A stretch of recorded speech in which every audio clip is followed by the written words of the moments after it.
The wind, as always, was the first and last voice of Dry Creek. It said nothing kind. It spoke of grit and endings, of alkali dust that coated every surface and settled in the lungs like a prophecy of the grave. It had been blowing for 3 days, a steady, whining reminder that God had forgotten this patch of the American West sometime around the 1870s and had not seen fit to look back. The town itself was a scar on the flat, cracked land. It was a single wide street of false-fronted buildings, their paint blasted away by sun and sand until the raw wood beneath looked like bone. 3 structures gave the town its spine, such as it was the First Presbyterian Church, white and severe at one end, the dusty Spur Saloon, loud and smelling of sour beer at the other, and precisely in the middle, the sheriff's office, which also served as the jail, its barred window a single, square, unblinking eye. Power in Dry Creek was a 3-legged stool, and 2 of the legs, the saloon and the church, were always trying to kick the third one out from under the law. Clara Whitford knew the wind's voice better than any preacher's. It was the soundtrack to her widowhood. She stood on the porch of her ranch house, 5 miles from town, and watched the dust devils dance across her failing pastures. The ranch had been Jacob's dream, a place to raise horses that were fast and strong, horses with good bone and big hearts. Now it was her burden. She was a tall woman, made of straight lines and angles that the land had not yet managed to wear down, but it was trying. Her hair, once the color of dark honey, was pulled back so tight it made her temples ache, and strands of it had come loose to whip across her face, stinging her skin. Her hands, resting on the porch rail, were not the hands of a lady. They were chapped, the knuckles split, the nails broken. They were the hands of a woman who did a man's work and a woman's worrying, all by herself. Inside the quiet house, the silence was as thick as the dust. It had been 1 year, 2 months, and 11 days since Jacob had been thrown from the big bay stallion he was breaking, his neck snapping with a sound like dry kindling. The stallion, spooked by a rattlesnake, had run itself lame and had to be shot. Clara had lost both her husband and her best breeding stock in the space of 10 minutes. Now, all she had left was the silence. 3 mares of questionable lineage, a half-wild colt, and the debt. The debt was the ghost that sat at the supper table with her every night. A note at the bank in town, signed by Jacob, co-signed by her, and held by a man who had no patience for widows who fell behind on their payments. Dale Morrison owned the bank. He also owned the dusty Spur Saloon, the Mercantile, and pretty much every patch of decent grazing land for 50 miles in any direction. He was a man who collected things: land, businesses, favors, and fear. He had a big, friendly laugh that never reached his eyes, and he had already made Clara 2 offers for her ranch. Both were insults. Both were delivered with a smile that made her skin crawl. He wanted her water, what little there was of it, and he knew she was running out of time. The banknote was due in 30 days. She turned from the rail and went inside, the screen door slamming shut with a weak, familiar thud. The house smelled of old wood smoke and lonely coffee. She had to go to town for flour and salt, a trip she put off as long as she could. Town meant seeing the pity in some eyes and the speculation in others. It meant seeing Dale Morrison. She saddled her remaining riding mare, a dun-colored creature with a Roman nose and a wary eye. As she rode, the landscape offered no comfort. The drought had sucked the color from everything, leaving a world of brittle browns and pale, washed-out blues. The buzzards circled high overhead, patient as bankers. Dry Creek was stirring into its midday lethargy when she arrived. She tied the mare in front of the Mercantile, avoiding the gaze of the Harmon brothers. They were lounging on the boardwalk outside the saloon, as they always were. Cal and Ike Harmon were Morrison's muscle, 2 sides of the same blunt instrument. They were big, shiftless men who wore their guns low and their malice plain. They stopped talking as she passed. their eyes following her, and Ike spat a brown stream of tobacco juice that landed just inches from the hem of her worn skirt. Clara kept walking, her back straight, her chin high, her stomach churning. Inside the mercantile, Mrs. Patterson, the proprietor's wife, gave her a tight-lipped nod.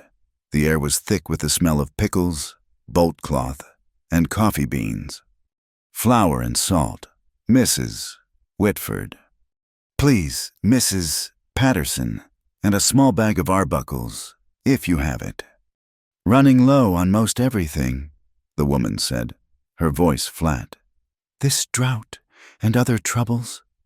She glanced pointedly toward the window.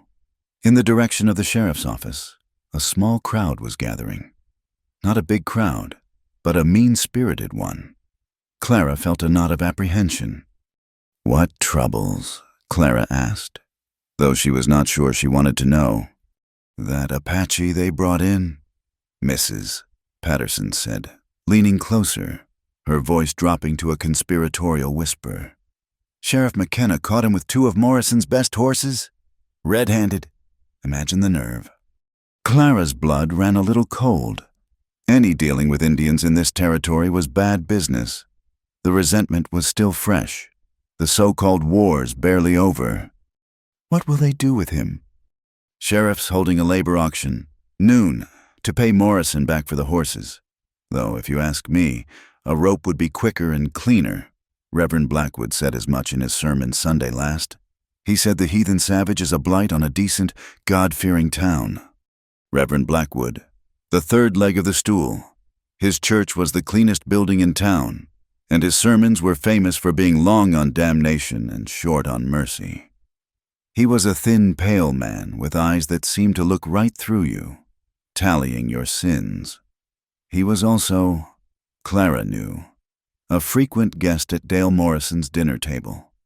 She paid for her goods, the coins feeling heavy and few in her palm. Thank you, Mrs. Patterson. Outside, the crowd by the sheriff's office had grown. Curiosity, black and ugly, pulled her toward it. She told herself she was just waiting for the Harmon brothers to move on, but she knew it was a lie. She drifted to the edge of the assembly, staying near the back. Sheriff McKenna stood on the steps of his office. He was a decent man, or as decent as a man could be in his position. He was caught between the law he had sworn to uphold and the power of Dale Morrison, who paid his salary and held the mortgage on the town itself. McKenna looked tired, his face grim under the brim of his hat. All right, folks, settle down, he called out, his voice rough. This ain't a circus. But it was. They brought the prisoner out. Clara had seen Apache before, mostly from a distance. Shadows moving through the high desert. This one was not a shadow. He was terribly real. He was not tall, but he was built with a lean, spare power, like a whipcord. He wore only a breechclout and ragged moccasins. His hands were bound in front of him with rope. His black hair hung long and loose, matted with dirt. There were bruises on his face, a split lip, and a long, raw abrasion on his cheekbone. He looked half-starved, but he was not cowed. He stood perfectly still as the crowd jeered and shouted. His eyes, dark and sharp, scanned the faces, missing nothing, giving nothing. There was an intelligence in that gaze, a sharpness that cut through the labels savage, heathen, thief. This was Naochi Kawe, though no one in the crowd knew or cared about his name. To them, he was just the Apache. To the soldiers who had burned his village and forced his people onto the reservation at San Carlos, he had been a nuisance. To the scouts who had hunted him, he was known as Talon for the way he fought and the way he saw things from a distance. Now, he was just a piece of property, framed for a crime he had not committed, a pawn in one of Dale Morrison's games. He had been found on Morrison's land. True, but he had been tracking the men who had actually taken the horses, the Harmon brothers themselves, a fact he knew would never be spoken or believed. This man, Sheriff McKenna began, his voice devoid of all enthusiasm. has been found guilty of the theft of 2 horses, property of Mr. Dale Morrison. Morrison himself was standing at the front of the crowd, looking solemn and magnanimous, like a man forced to do his civic duty. He nodded gravely at the sheriff. Mr. Morrison has graciously agreed. McKenna continued, the words tasting like ash in his mouth, to forego a trial and hanging, provided the debt to him is paid. The court values the horses at $70. We will therefore auction this man's labor for a period of 1 year to the highest bidder. The $70 will be paid to Mr. Morrison. Do I have an opening bid? A heavy silence fell. This was not a slave auction. They told themselves, this was the frontier. This was justice. But the air felt thick and wrong. $10! Shouted a voice. It was Cal Harmon. He and his brother were laughing. I bid $10 for the savage. We can use him at the saloon, swabbing floors. 15, yelled another man, a miner with a mean streak. He can haul rock. Reverend Blackwood watched from the steps of the church, his arms folded, his face a mask of pious approval. Clara watched, her heart hammering against her ribs. She saw the man, Talon, flinch almost imperceptibly as the bids rose. $20. 25? She saw the quiet, burning dignity in the set of his shoulders, the way he held himself against the wave of hatred. She thought of her ranch. She thought of the failing fences, the colt that needed breaking, the well that was threatening to go dry. She thought of the unending work, the exhaustion that went bone deep. She thought of the 30 days she had left. And then she thought of Jacob. Jacob, who had always said, you do not judge a man by the color of his skin, Clara, or a horse by the color of its hide. You judge him by the look in his eye. She looked at Talon's eyes. She saw pain. Yes, she saw rage, held on a tight leash. But mostly she saw a man, just a man, who was being torn apart by dogs. She clutched the small leather pouch at her waist. Inside was the money from the sale of her mother's silver locket, plus every spare cent she had scraped together for the past 6 months. It was her flour and salt money, her seed money, her emergency money. It was all she had left in the world. $75. Meant to buy just a little more time from the bank. $30, Cal Harmon shouted, grinning at his boss. Morrison gave a small, indulgent nod. Clara felt the word rise in her throat before her brain could stop it. It was madness. It was ruin. $50, she said. Her voice, clear and steady, cut through the masculine rumble of the crowd. Every head turned, every eye fixed on her. The Harmon brothers gaped. Sheriff McKenna's jaw dropped. Dale Morrison's pleasant smile faltered, a flicker of genuine surprise, and then annoyance. Crossing his features, Talon's head moved, just an inch. His dark eyes found hers. He did not look grateful. He did not look relieved. He just looked. He saw her. $50. Cal Harmon sneered, recovering. What's a widow woman want with an Apache buck 55? 60, Clara said, her voice louder now. She stepped forward, out of the shadows of the boardwalk. 65, Harmon yelled, his face turning red. The crowd was buzzing now. This was better than a hanging. This was drama. $70, Clara said, her gaze locked on Sheriff McKenna. She did not look at Morrison. She would not give him the satisfaction. A silence fell, taut and absolute. $70 was the price. Cal Harmon looked at Morrison for instructions. Morrison's face was a polite mask, but his eyes were cold as stones. He gave a tiny, almost invisible shake of his head. The sport was over. $70, Sheriff McKenna said. A strange note of something was at respect in his voice. Sold to Mrs. Clara Whitford. Clara Whitford, owner of a failing ranch, haunted by the ghost of her husband and the specter of the bank, had just spent the last of her money. She had bought a man, or, she thought, as she met the unbroken, challenging gaze of the Apache warrior. She had just set them both free. The themes of the frontier, of dignity and prejudice, land and memory, had just found their battleground, and it was her. The heat was a physical weight, pressing down on the shoulders of the small, grim crowd. Sheriff McKenna had finished his speech, the words hanging in the dry. Noon air, hollow and official. He was a man doing a job he clearly despised, but he was doing it all the same. "Bidding starts at $10, he called out, gesturing to the man standing bound on the steps. $10, Cal Harmon's voice boomed from the front row, full of cheap whiskey and malice.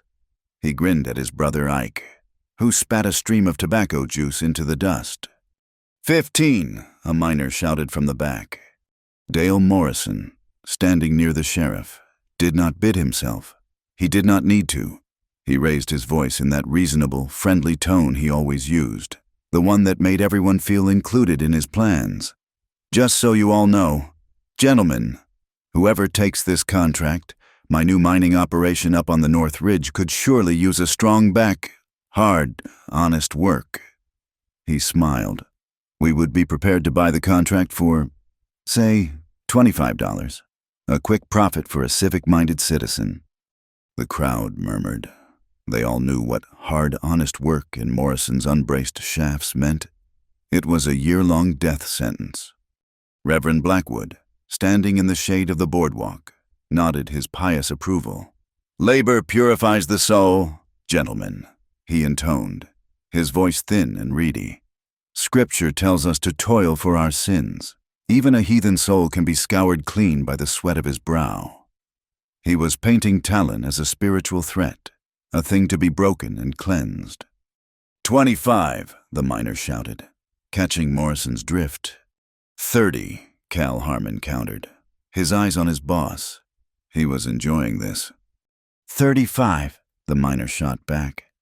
Cal Harmon opened his mouth to bid again, but a new voice cut through the air. It was not loud, but it was clear, and it was female. $70. The word, the amount, the very idea of it, struck the crowd dumb. The bidding stopped, the jeering stopped. Every man turned, their necks craning, their mouths slightly open. Clara Whitford was pushing her way through the press of bodies. She had been at the back, almost hidden, but now she emerged, her face pale under her bonnet, but her eyes blazing with a light that no one in Dry Creek had ever seen before. She did not stop until she was at the front, standing directly before the steps, her worn handbag clutched in her hands. Cal Harmon was the first to find his voice. "What in blazes, it's the widow." Reverend Blackwood stepped forward, his face a mask of shocked disapproval. "Mrs. Whitford, this is madness. It is unbecoming. This man is a savage, a thief, a danger to a decent woman." Clara ignored him. She ignored the gasps from Mrs. Patterson and the other women on the boardwalk. She ignored the stunned, furious look on Dale Morrison's face, his friendly mask completely gone, revealing the cold granite beneath. She looked directly at Sheriff McKenna, who looked as if he had been punched in the gut. Her voice trembled, but it did not break. "Sheriff, I have the money." She paused, and her gaze flickered for just a second, to the man standing bound. He was watching her, his dark eyes unreadable, but absolutely focused. "I see a man worth saving." If her bid had stunned them, her words struck them like a physical blow. A widow, defending an Apache, calling him a man. It was an obscenity to them, a fundamental challenge to the way their world was built. In the stunned silence, a young man standing near the edge of the crowd, Tom Bradley, son of Dr. Bradley, watched the scene with a sudden, sharp clarity. His father, the doctor, was watching with a kind of clinical detachment, as if observing a strange new illness. But Tom saw something else. He saw the sneering, ignorant faces of the Harmon brothers. He saw the naked, controlling anger on Dale Morrison's face. And he saw the quiet, desperate courage of this lone woman.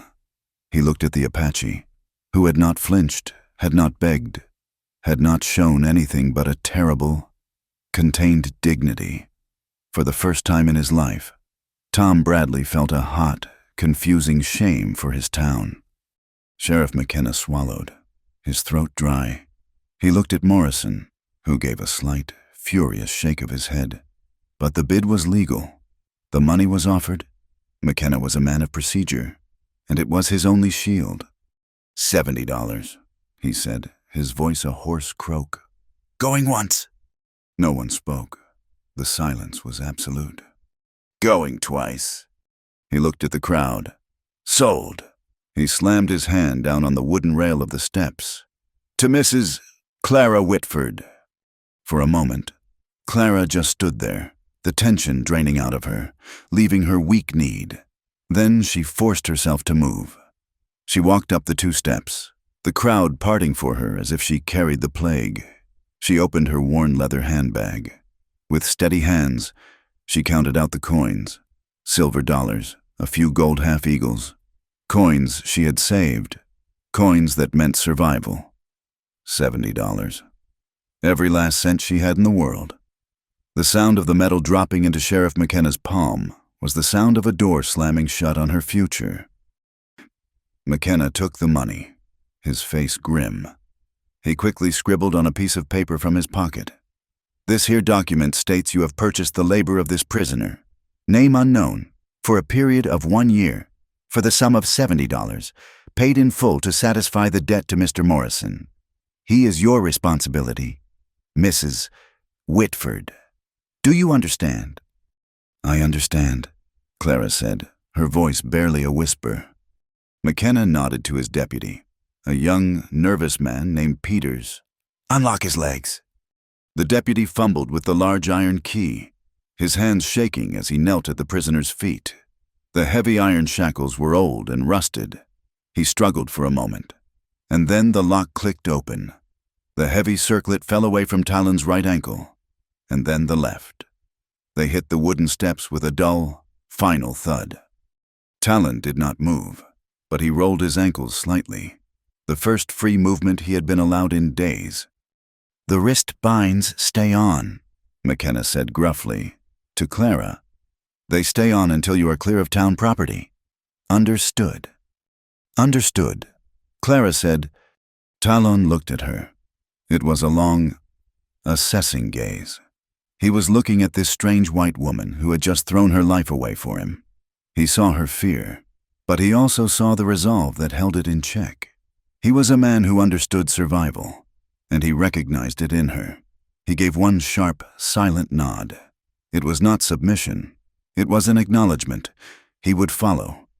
Clara turned and, without looking at anyone, began to walk down the steps. The crowd parted for her again, a sea of hostile, unbelieving faces.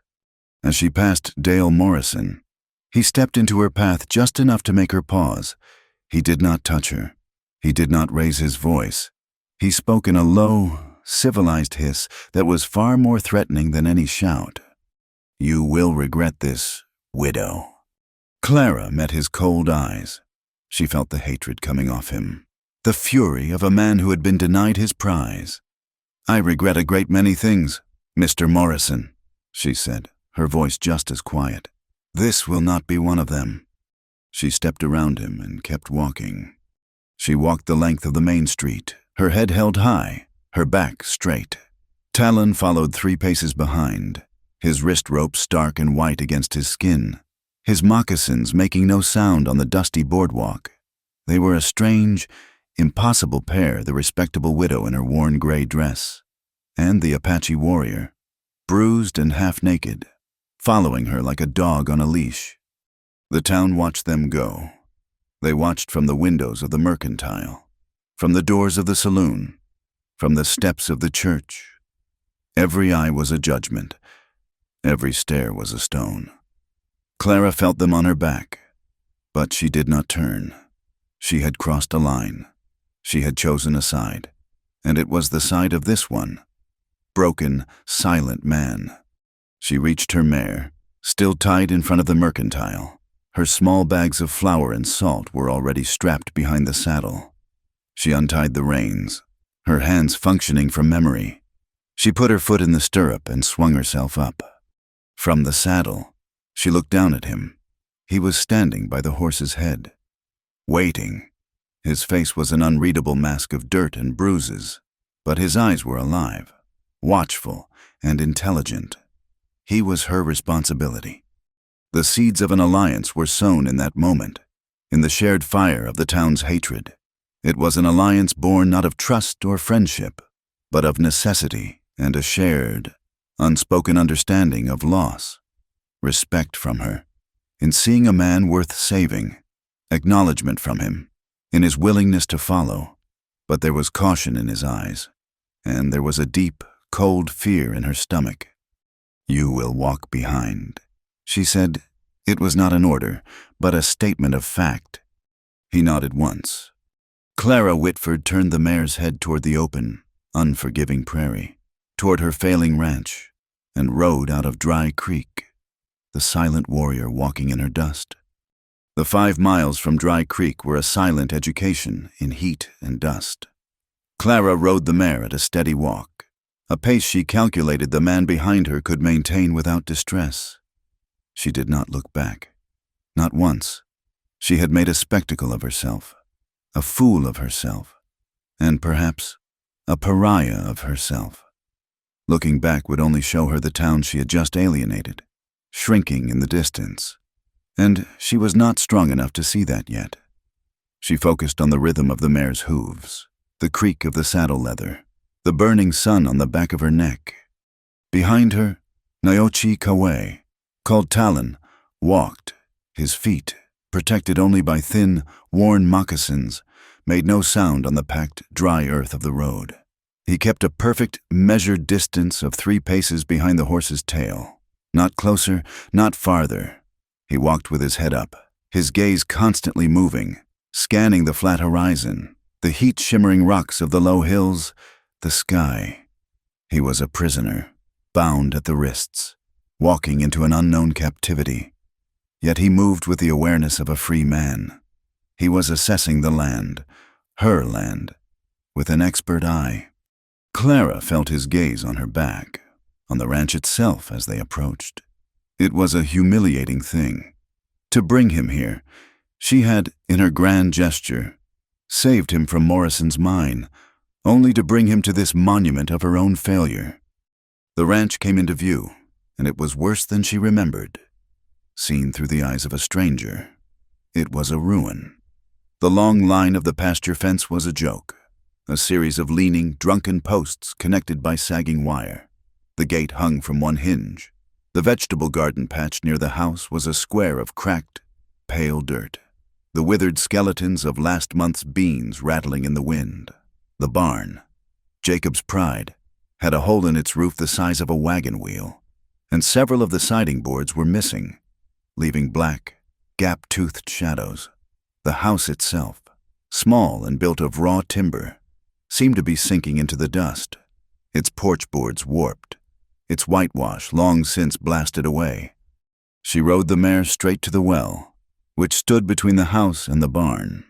She dismounted, her limbs stiff and aching. She did not look at him, but she was aware of his every movement as he stopped a few feet away. She took the metal bucket from its hook on the wellhead and worked the pump handle. The pump squeaked, a high, desperate, thirsty sound. It groaned and complained. For a long, agonizing moment, nothing happened. Then, a pathetic trickle of brown, gritty water spattered into the bucket. She kept pumping, her shoulders straining, until she had a few inches of the sludge. It was enough to water the mare, but not much else. The well was failing. It was the ranch's heart, and it was dying. She offered the bucket to the mare, who drank gratefully but with suspicion. Talon watched the pump, his expression unreadable. Clara dropped the handle, the sound a dull clang in the heavy silence. She could not meet his eyes. This was his new prison, a place of dust and broken things. She had paid $70 for the right to bring him here. She took a breath, forcing the shame down. The mare needs to be unsaddled. She led the horse toward the barn, her boots kicking up small puffs of alkali. He followed. The interior of the barn was dim and hot, smelling of old, dry hay, horse, and the fine dust that filtered through the broken roof. It was cooler than the outside, but only just. 3 empty stalls lined one wall. A workbench covered in Jacob's tools stood against the back wall, each tool hanging on a nail, coated in a fine, undisturbed layer of gray. Clara tied the mare's reins to a post and began to work on the cinch, her fingers fumbling with the stiff leather. She was suddenly, acutely aware of him. He was a man. She was alone. The town's leering questions echoed in her head. But when she finally, nervously, glanced at him, he was not looking at her. He was looking at the tools. "Wait here," she said, her voice too sharp. She hurried to the workbench and rummaged in a rusted coffee can full of old nails, bits of wire and junk. Her fingers closed around what she was looking for, a small, sharp-bladed knife, one Jacob had used for whittling. She turned. He had not moved. He was standing in the center of the barn, the light from the door silhouetting him, the ropes on his wrists stark and white. This was the moment. She walked toward him, the small knife held in her hand. He tensed. She saw it in the muscles of his shoulders, the way his eyes narrowed. He was a coiled spring, ready to fight, ready to die. "Hold still," she said, her voice dropping, trying to sound calm. "I am not going to hurt you." He did not relax, but he did not move. She had to get close to him, closer than she had been to any man since Jacob. She could smell the sweat and the dirt on him, a raw, man's scent, and beneath it, something else, something like the wild sage that grew in the high rocks. She reached for his hands. He did not pull away.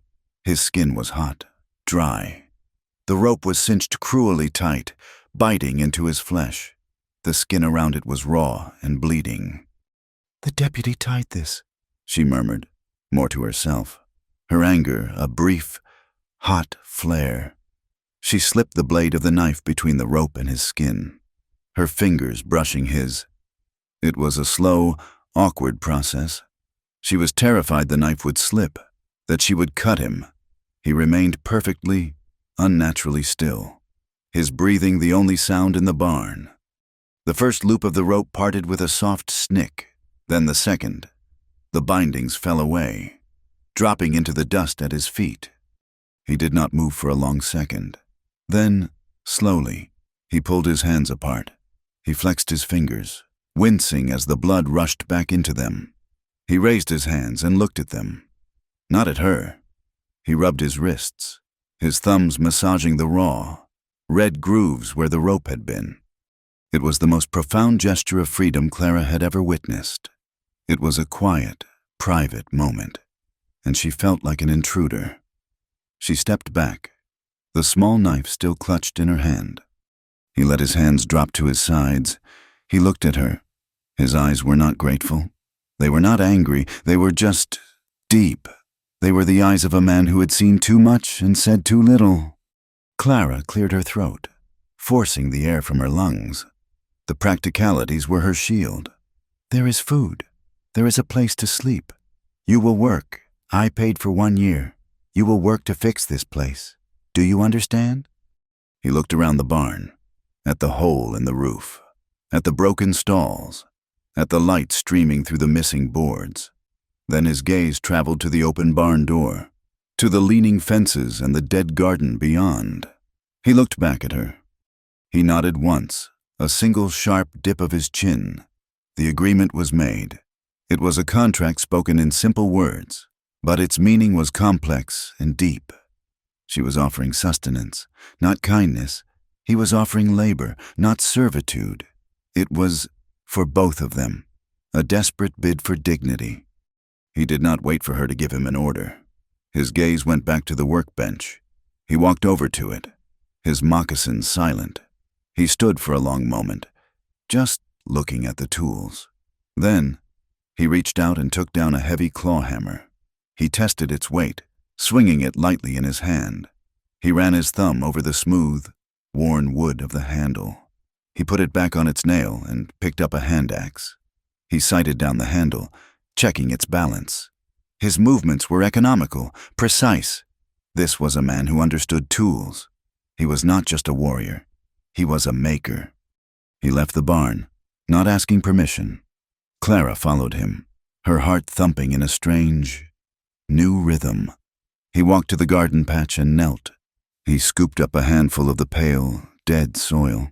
He rubbed it between his fingers, smelling it, his expression thoughtful. He let the dust trickle from his hand.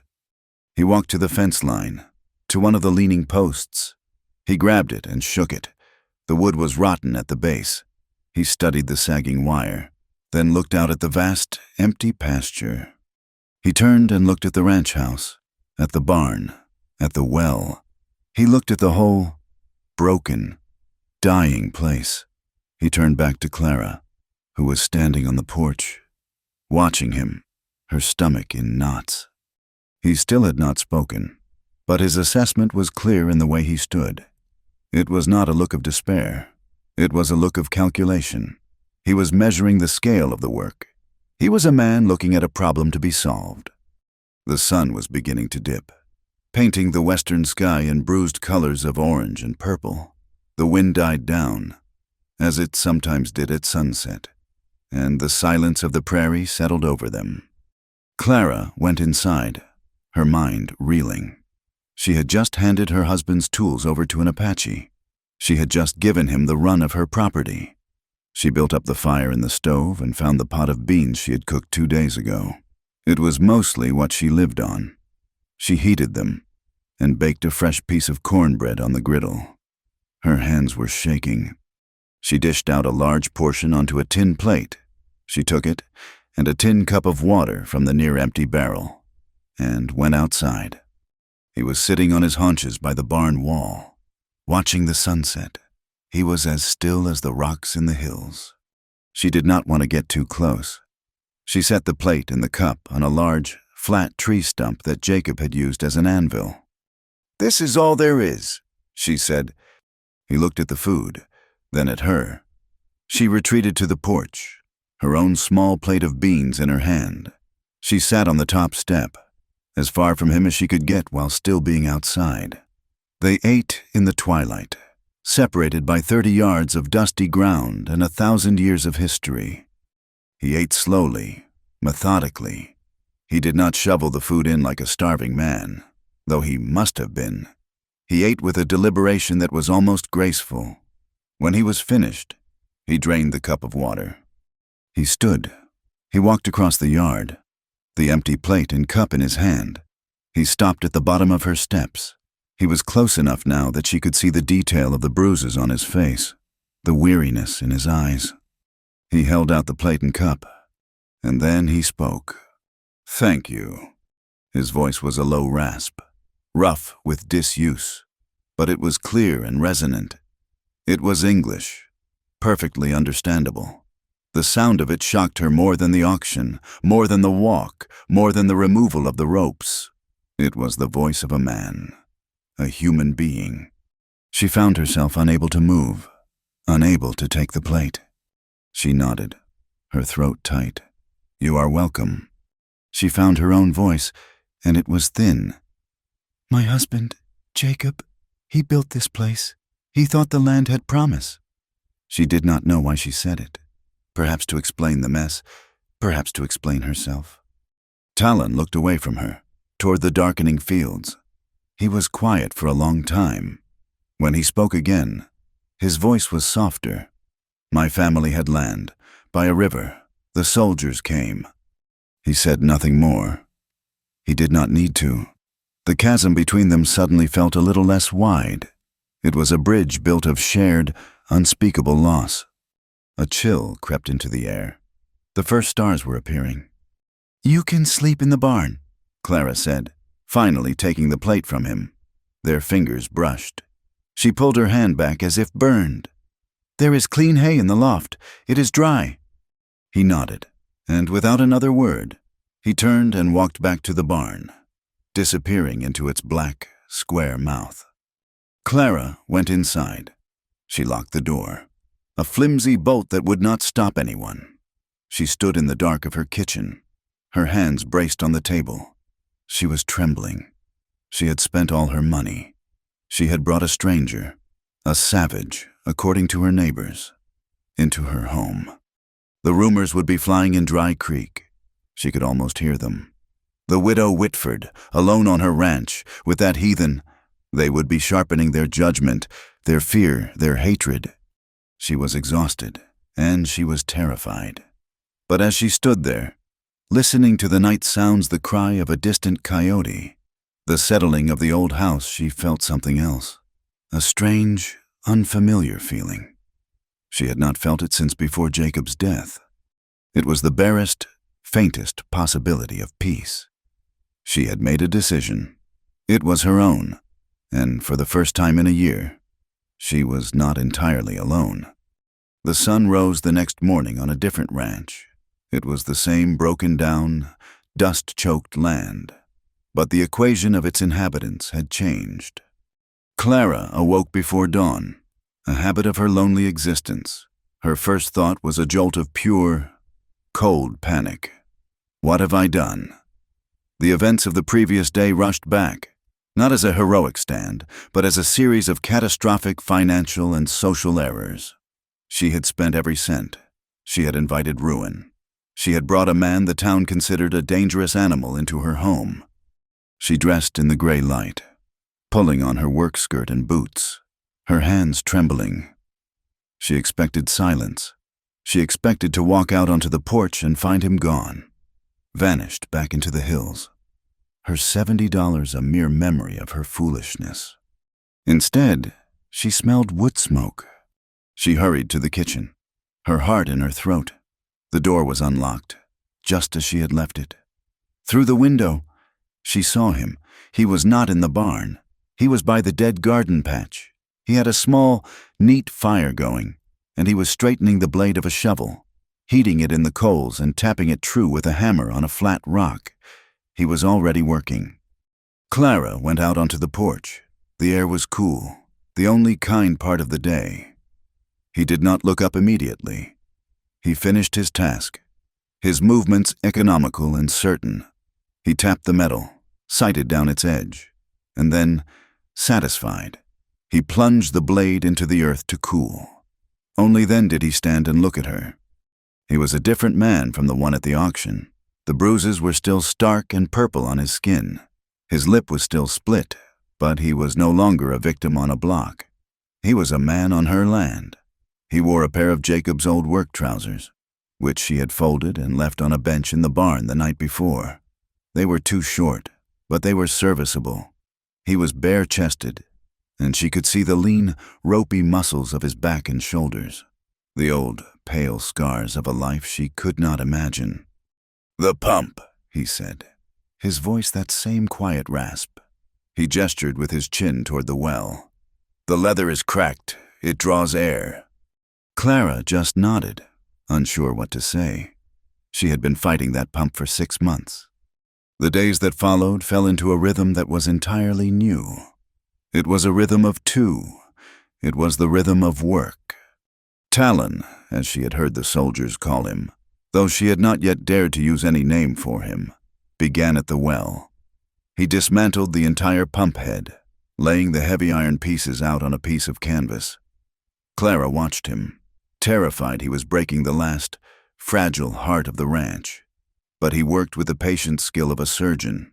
He used Jacob's tools as if they were his own. He cut a new gasket from a piece of boot leather he found in the barn. He greased the mechanism with rendered lard from her kitchen. He worked for hours, his focus absolute. When he reassembled it and motioned for her to try, she pumped the handle, and the sound was different. The shriek was gone. It was a solid, reassuring thunk, thunk, and the water, after a moment, ran clear. It was not a gush, but it was a steady, honest stream. It was the first good thing that had happened on the ranch in a year. Clara looked at him, her face stunned. "How did you—" He just nodded toward the mechanism, as if it were the most obvious thing in the world. From the well, He moved to the fences. He did not bother mending the rotten posts. He ripped them out of the ground. He found a new stand of cedar in a dry creek bed 2 miles away, and he began felling them, cutting them to length, and hauling them back, 2 at a time, on his shoulders.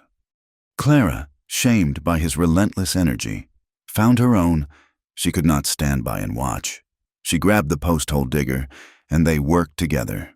He would set the posts, his eye for a straight line, perfect and unwavering. She would follow behind, stretching the wire, her hands raw and bleeding, her muscles screaming in protest. They did not talk. The silence between them was as wide and spare as the land itself. It was filled with the sound of the axe, the grunt of effort, the sharp zing of wire being stretched, the thud of the hammer. In the barn, he was just as methodical. He salvaged boards from a collapsed shed, and, in a single day, he was up on the roof, patching the hole. Clara stood below, handing him the boards, handing him the nails. She watched the way he moved, with a balance that was almost beautiful, a total lack of wasted motion. Their meals were the same. She would cook beans and cornbread, or a thin rabbit stew when Talon returned from checking a line of snares he had set. They ate on the porch, as they had that first night, he on the stump, she on the steps. One evening, as the sky bled orange, she found her voice. "The land," she said, gesturing to the patched garden, which he had now fenced against rabbits. "It is so dry. Jacob, my husband, he thought he could beat it." Talon finished his mouthful. He looked at the hard, cracked earth. "The land does not fight," he said, his voice quiet. "It remembers. It waits for a careful hand." His words settled in her heart. He was not just talking about farming. 4 days after the auction, a wagon approached. Clara saw the dust cloud, and her hand immediately went to the shotgun Jacob had kept loaded with rock salt, just inside the door. She had moved it there the day after the auction, a silent declaration that her porch was now a border. Talon, who had been rehanging the heavy barn door, simply melted back into the shadows, a hammer in his hand. But the wagon was not Morrison's. It was the rickety buckboard of Lars Olsen, a Norwegian immigrant who had a small, failing farm 5 miles to the north. His wife, Greta, sat beside him, a shawl wrapped tight around her head. Clara walked out to meet them, her hand still tingling from the wood of the shotgun. Greta Olsen was a big woman with a face as weathered as the land, but her eyes were kind. She held out a cloth-wrapped bundle. "Mrs. Whitford." "Clara," she said, her accent thick. "We was in town. We heard—" Clara took the bundle. It was heavy. "Mrs. Olsen, You open," she commanded. Inside was a 5-pound sack of flour, a twist of paper filled with salt, and a small tin of seeds. Clara's eyes filled with tears.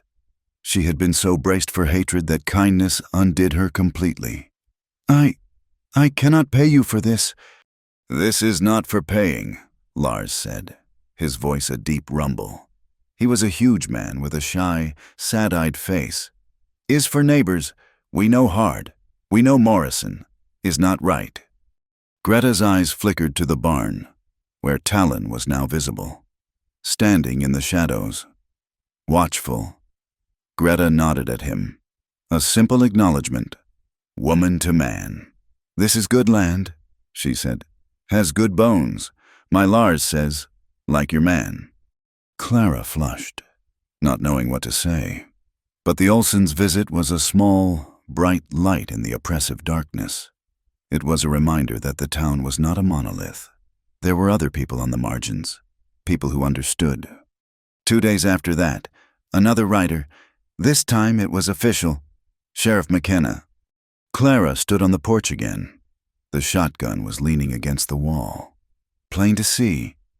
Talon was on the far side of the corral, working with a half-wild colt, his movements slow and gentle, murmuring to the animal in a language Clara could not understand. "Mrs. Whitford," McKenna said. not dismounting. He looked tired, and his eyes kept straying to Talon. "I am just making my rounds." "Are you, Sheriff?" Clara said, her voice cool. "The town is unsettled, ma'am. There are a lot of folks worked up. Reverend Blackwood preached a sermon on Sunday about temptation and heathens. I am not concerned with Reverend Blackwood's sermons. I am concerned with my fence line, which is now fixed." McKenna nodded, looking at the new cedar posts, straight as a line of soldiers. "I see that." He looked at Talon, who had not stopped his work with the colt. "He has not caused any trouble. He has done nothing but work. He has fixed my well. He is mending my barn. He is breaking my colt. He is the only person who has brought anything but trouble to this ranch in a year." McKenna sighed, rubbing the back of his neck. "Clara, you have to understand. Dale Morrison is not a man who forgives. He is not a patient man. He owns the note on this place. I am aware of my debts. Sheriff, he feels you made a fool of him. You bought that. You bought him." He gestured at Talon. "Right out from under his nose. He wanted to make an example. Now, he will want to make an example of you." "Is that a threat, Sheriff?" "It is a warning," McKenna said gruffly. "You are a woman alone, and you are not alone anymore, and that just makes it worse in their eyes. Be careful. Lock your doors." He turned his horse and rode away, a man trying to keep the peace in a place that did not want it. The confrontation, when it came, was not 2 days later. It was that very afternoon. Clara was in the house, kneading dough with the last of her old flour, saving Greta's gift, when she heard the horses. Not one, but 3. She looked out the window. Her stomach dropped into her boots. Dale Morrison, with Cal and Ike Harmon, was riding up her road. She stepped out onto the porch, her heart hammering so hard she thought it would break her ribs. The shotgun felt impossibly heavy as she picked it up, but she held it, its butt resting on the porch floor, the barrel pointed at the sky. Talon had seen them. He was crossing the yard from the corral, the hammer he had been using to fix a railing still in his hand. He did not run, he did not hide, he did not go to the barn for a weapon. He simply walked, his pace steady, until he reached the porch. He did not stand in front of her. He stood just behind her and to the side, his presence a solid, silent wall at her back. Morrison reined in his horse just outside the newly mended gate. He did not get down. He smiled, that big, friendly, false smile. The Harmon brothers flanked him, their hands resting on their pistols, their expressions sullen and mean. "Clara, my dear," Morrison called out, his voice booming with false concern. "I was just riding by, and I was so worried about you." Clara hated it when he used her first name. "It is Mrs. Whitford, and I am fine. What do you want?" Morrison's smile tightened just a fraction. He saw Talon. "Well, I see you have put your purchase to good use. But the talk in town, Clara, it is terrible. They are saying you are in danger, that this savage might, you are a woman alone. They are saying you are vulnerable." "I am perfectly safe, Mr. Morrison." "Are you?" Morrison's gaze was an insult. "Because I'm a generous man. I'm still willing to help. That banknote is coming due. You have no income. You spent your last dollar on him." He pointed at Talon. "A foolish, emotional purchase. But I will overlook it. I will take him off your hands, put him to work in my mine, where he belongs, and I will cancel your debt. And, as a bonus, I will give you $500, cash for this land. You can go back east, go back to your family." Clara's hand was white on the shotgun. "I am not selling. This is my home, and he is not for sale." Morrison laughed, a short, ugly sound. "It is an it, Mrs. Whitford, a thing, And you are making a terrible mistake." His voice went cold. "She told you to leave." The voice came from the South Trail. "Sheriff McKenna." He must have doubled back, expecting this. He rode his horse to stand between Morrison's men and Clara's gate. Morrison's face turned dark, his mask of friendliness gone. "This is a private, financial matter. Sheriff." "This looks like armed intimidation. Dale," McKenna said, his voice flat and hard. "The lady is on her own property. She has not broken any law. Her employee has not broken any law. You are trespassing. I'm advising you to go home." Morrison stared at McKenna, and then at Clara. His eyes were like chips of ice. He looked at Talon, who had not moved, his grip on the hammer steady, his gaze fixed on Morrison. "You will regret this, widow," Morrison hissed. It was the same threat, but it carried more weight now. He wheeled his horse around. So sharp the animal reared. "Come on!" He spat at the Harmons.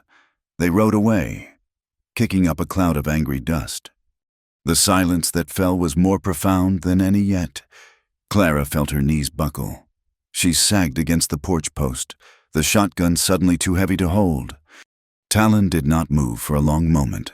Then he stepped off the porch, walked to the woodpile, and, with a single, clean, violent motion, he split a log with the hammer. That night, the house felt small and besieged. The flimsy lock on her door was a joke. The barn was too far, too exposed. She made their supper. She took his plate, but he was not in the barn. He was not on the stump. He was sitting on his haunches, in the deep shadow between the well and the house, simply watching. A sentry. She walked out to him. "You cannot stay out here," she said, her voice shaking. "It is not safe." He looked up at her, his face a mask of shadows. "For you," she clarified, though she was not sure she meant it. "They will come back. They will come for you." She took a deep breath, the decision forming as she spoke it. "There is a room, inside, off the kitchen. It was a pantry. It is small, but it is dry, and the door is strong." He stood. He was taller than she realized. He looked at the house, then at her. "Come," she said. He picked up his plate and followed her inside the house for the first time. She showed him the small, windowless room. It had a narrow cot. She had put one of Jacob's old blankets on it. He stood in the doorway. He looked at the cot. He looked at the solid wood of the door. Then he looked at her. He understood what this meant. She was moving him from an outbuilding to the fortress. She was bringing him inside. It was the ultimate gesture of trust, born not of friendship, but of a shared, desperate fight. He gave that single sharp nod. Clara went to her own room. At the far end of the house, she shut her door. She slid the bolt, but the fear was different now. It was not the fear of the man in her house. It was the fear of the world outside, and the knowledge that, for the first time since Jacob's death, there was another human being on her side of the wall. The truce of the small, dark hours was broken by the sound of horses. It was not a single rider, like McKenna, or the arrogant, measured approach of Morrison's trio. This was the shuffling, nervous sound of a group, a crowd on horseback, trying and failing to be quiet. Clara was awake instantly, her body rigid, her ears straining. The moon was down, and the house was steeped in a blackness so complete it felt like a weight. She slipped out of bed, her bare feet hitting the cold floorboards. She grabbed her robe, her heart a frantic bird in her chest. She hurried to the kitchen. The door to Talon's small room was already open. He was not there. She saw him, a shadow against the lesser shadow of the kitchen window, standing perfectly still, watching. He had heard them long before she had. "How many?" she whispered. 10, maybe 12, he answered, his voice a low rumble, devoid of any fear, only calculation. "They ride like farmers, not fighters, but they are carrying fire." Fire! The word hit her like a stone. She looked out the window and saw it. Not flames, but a dull, moving, orange glow. Torches. Blackwood, she said, the name tasting like ash. She turned, her fear suddenly hardening into a cold, brittle anger. She went to the front door and took the heavy shotgun from its place. She checked the load, as Jacob had taught her. 2 shells, rock salt. She had no desire to kill, but she would not be burned out. She stepped out onto the porch. Talon was right behind her, a dark, silent presence. He held the axe from the woodpile, its handle short, its blade sharp. He did not stand on the porch with her, but remained in the open doorway, a guardian of the threshold. The riders fanned out in a half-circle in her yard, just beyond the light of their own torches. The light was hellish, casting long, dancing shadows, making the men look like devils. At their head, on a tall gray horse, sat Reverend Blackwood. He was not carrying a torch. He was carrying his Bible, holding it aloft like a weapon. "Mrs. Whitford," he called out, his voice thin and sharp with righteousness. "Clara, we have come as friends. We have come as your Christian neighbors, to save your soul." The men behind him murmured their agreement. She recognized a few of them. Men who sat in his pews on Sunday. Men who owed Morrison money. Men who were quick to anger and slow to think. "It is a late hour for a social call. Reverend?" Clara said, her voice shaking but loud in the pre-dawn stillness. The shotgun remained at her side, the barrel pointed at the porch boards. "Or is this an early one?" "This is the hour of temptation," Blackwood declared, his voice rising to a preacher's cadence. "You have taken an abomination into your home, a heathen, a creature of the wild. You have brought sin under your roof, woman, and you have shamed this decent community. What I have in my home is a man I saved from your bloodthirsty justice." Clara shot back. "A man who has done nothing but work. He has mended my well. He has fixed my fences.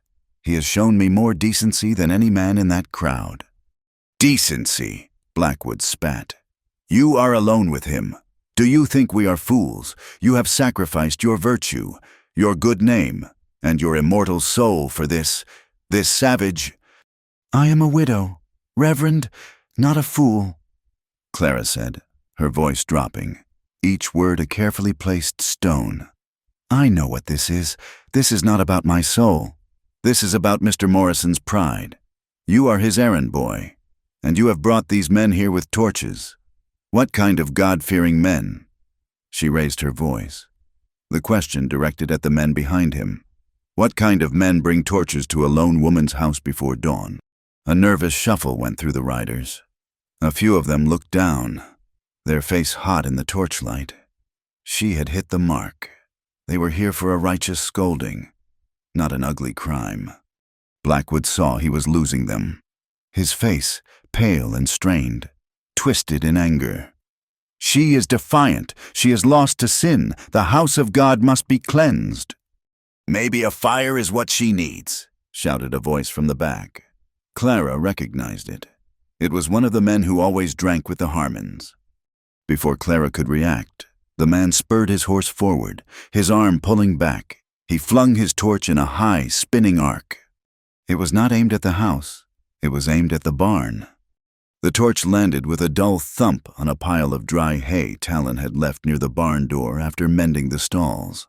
The hay ignited with a terrifying, instantaneous whoosh. A wall of yellow flames shot up, licking at the dry, ancient wood of the barn. "No!" Clara screamed, raising the shotgun. But Talon was already moving. He was not a man. He was a streak of shadow. He was out the door and across the yard in 5 silent, loping strides, before the man who threw the torch had even reined in his horse. He did not run for water. There was no time. He grabbed a heavy horse blanket that had been airing on the corral fence. He did not slow down. In one fluid motion, he ran at the flames and leaped, using his body and the blanket to smother the fire against the barn wall. He went down into the heart of the blaze, disappearing for a sickening second. The men shouted, a gasp of collective shock. Then he rose, like a phoenix from the smoking, blackened hay. The blanket was smoldering. His hair was singed, but he was untouched. He stood, his chest heaving, and threw the blackened blanket to the ground. He turned, his face a mask of cold fury in the torchlight, and stared at the man who had thrown the fire. He still held the axe. Not a single man in the posse moved. They had just witnessed something they could not understand. It was not a savage. It was a warrior, calm, efficient, and absolutely fearless. The man who had thrown the torch suddenly looked very pale and very alone. Reverend Blackwood, his face white with rage and humiliation, knew he was beaten. His mob had been cowed, not by a gun, but by a simple act of courage. This is not over," he stammered, pulling his horse's head around. "The Lord's work is not finished if the law of man will not cleanse this place. The law of God will—" He kicked his horse and galloped away, his posse of shamefaced, frightened men scattering after him, their torches leaving a trail of smoke in the growing light. Clara stood on the porch, her entire body shaking so violently she could barely hold the shotgun. The sun was just beginning to touch the eastern horizon, revealing the ugly, smoking black scar on the side of her barn. Talon did not come back to the porch. He walked, his pace steady, to the well. He grabbed the bucket and began pumping water. He walked to the barn and doused the smoking hay and the wall and the ground around it. He did not stop until every last spark was dead. He left the axe by the woodpile and went to the corral to check on the horses, who were stomping and whinnying in terror. His movements were calm, as if he had just spent the morning mending a fence. Clara finally lowered the shotgun, her arms aching. The news of that morning's confrontation spread through Dry Creek faster than the fire itself. But the story had changed. The Olsons rode over that afternoon, their faces grim, and left a side of bacon. Mrs. Olson had tears in her eyes as she hugged Clara. "You are in danger, child," she had whispered. But other stories were spreading. Too, stories of a heathen who put out a fire with his bare hands while Christian men ran away. Stories of Reverend Blackwood's posse looking foolish and cruel in town. Tom Bradley heard the story from his father, who had heard it from a shaken member of the posse. Tom felt that same hot shame from the auction, but this time it was mixed with a strange, grudging admiration for the widow and her silent protector. The town was still against her, but it was no longer a solid, unified block. There were cracks. That evening, the silence in the small house was different. It was not a silence of work or of grief. It was the silence of a fortress after a failed assault. They were both alive. The ranch was, for the most part, unharmed, but they both knew it was just the first clumsy attack. Clara sat at the kitchen table, her hands wrapped around a cold cup of coffee. She was staring at the wall, at the place where Jacob's gun belt hung. He had been so proud of it. A Colt Peacemaker, pearl-handled. A gentleman's gun. He had called it. He had been a terrible shot. He had hated violence. He had worn it because other men wore them, and he had wanted to fit in. Clara had cleaned it and loaded it after his death, and hung it on the wall. A relic of a man she no longer fully understood. Talon was sitting on the porch step, just outside the open kitchen door, sharpening the axe blade with a whetstone. The shing, shing, shing sound was methodical, calming. Clara stood up. She walked to the wall. She took the gun belt down. The leather was supple. The brass cartridges gleamed. It was impossibly heavy. She walked to the door and stood, looking at his back. He stopped his work, the silence sudden. He turned his head, looking at her over his shoulder. She held the gun belt out. "I am a good shot with a shotgun," she said, her voice clear and steady. "But only at 10 paces, and only if the target is standing still. Jacob, he was not good with this, but I think you are." He stood, slowly, and faced her. He looked at the gun, then at her face. He saw no fear in her. He saw no hesitation. He saw a decision. This was not a gift. It was a commission. She was handing him the power of life and death, not just for himself, but for her and for the ranch. It was an act of trust so profound in this time and place. It was almost madness. It was an act that could get them both hanged. He did not reach for it. He held her gaze. "They will see this," he said. "I want them to," Clara said. "I want them to see that we are not afraid, that this house is protected." He looked at the pearl handle. A rich man's fancy. Then his hand closed over the worn leather of the belt. He did not take it from her. He simply held it with her, for a moment. "My people," he said, his voice very low. "We do not forget a debt, or a gift." He took the belt from her. He did not put it on. He looped it, the holster heavy at the end, and carried it with him to the stump. The next day, just after noon, she heard the shots. She was in the garden, trying to work the hard soil, to plant the seeds Greta Olson had given her. The sound made her jump. Pop, pop, pop. Slow, measured, a pause. Pop, pop, pop. Faster, a different cadence.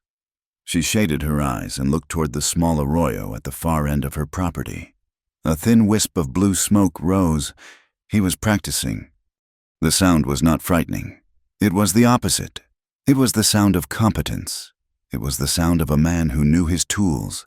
She turned back to the hard, dry earth, and for the first time, she felt a flicker of hope. She plunged the spade into the soil. That night, they sat, as had become their new custom. She was on the porch step, mending the blanket Talon had used to fight the fire. He was on the stump, the Colt dismantled on a clean rag on his knees. He was cleaning it by the light of her lantern, his movements deft and certain. The air was comfortable between them. The sharing of danger and the passing of the gun had burned away the last of the master-servant pretense. They were just two people, in a house, surrounded by enemies. He loved this land, Clara said, her voice quiet, not looking up from her needle. Jacob, he would stand on this porch, after a whole day of failing, and he would say, "It has good bones. Clara, the bones are good." He was a man of words, not actions. Talon stopped his work. He was polishing the barrel, and he sighted down it, toward the dark prairie. "My wife," he said. Clara's needle stopped. He had never spoken this way before. Her name was Ayana. She taught the children the songs. She was making a cradle board for our son when the soldiers came.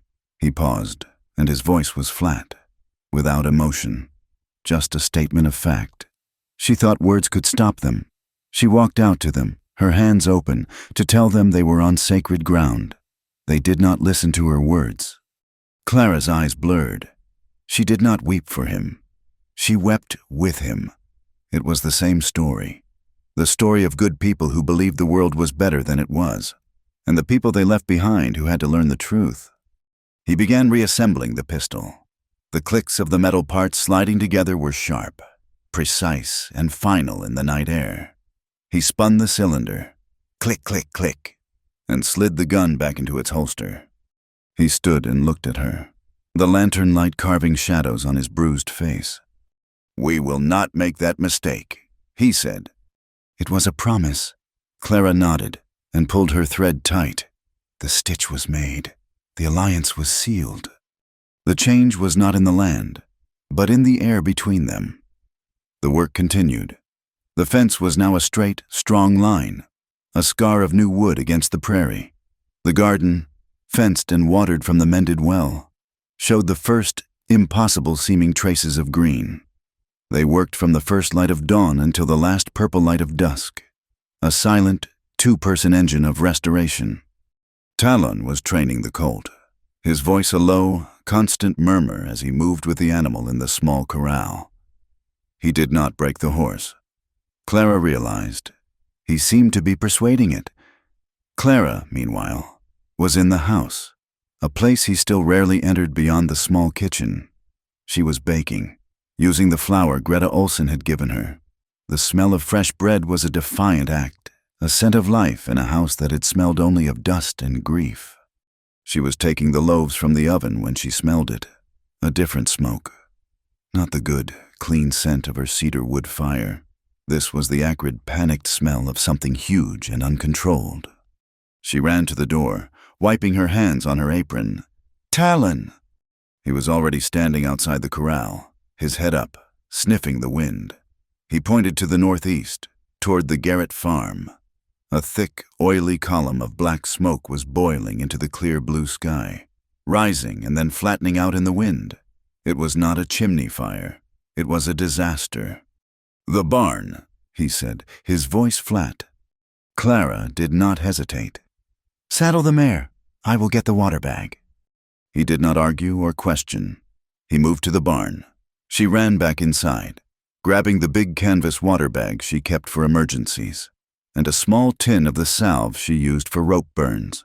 She pulled on her bonnet, her hands shaking. It was happening again.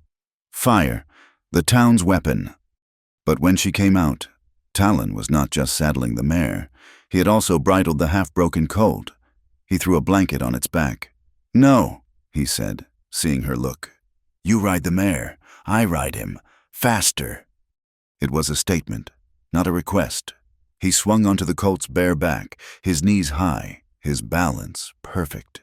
The animal sidestepped, nervous at the smell of smoke, but Talon's hands on its neck, his low voice, calmed it. He had the Colt pistol secured at his hip. Clara mounted the mare, and they rode.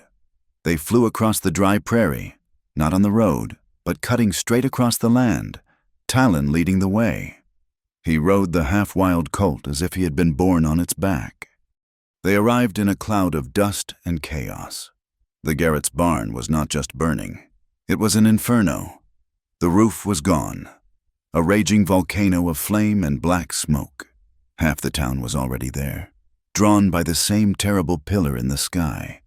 Men were shouting, forming a useless bucket brigade from the well, the water hissing into steam before it even touched the flames. Paul Garrett, his face a mask of soot and terror, was trying to fight his way back into the barn, screaming about his horses. Other men were holding him back. And then Clara heard the sound that cut through the roar of the fire and the shouting of the men. It was a woman's shriek, a sound of pure, animal terror, high and thin and constant. "Emma, my baby! Oh God, my God! She is in the loft, Emma!" Martha Garrett was on her knees in the dirt, her hands tearing at her hair, her eyes fixed on one small square window high up in the barn's gable end. The hayloft door. A horrified silence fell over the men. The bucket brigade stopped. They all looked up at that window. Smoke was pouring from it, thick and black. "The inside ladder burned through," Paul Garrett roared, breaking free of the men. "I tried, I cannot get to her." He ran at the barn wall, clawing at the boards, his hands raw. The crowd was frozen. They were watching a child die. Clara saw Mrs. Patterson from the mercantile, her hand over her mouth, her eyes wide with horror. She saw Tom Bradley and his father, Dr. Bradley, who had just arrived in their buggy. Tom looked sick. Clara turned, her heart in her throat, looking for Talon. He was gone. Then she saw him. He was not frozen. He was moving with that same terrifying, focused calm. He had run to the water trough, where the bucket brigade was working.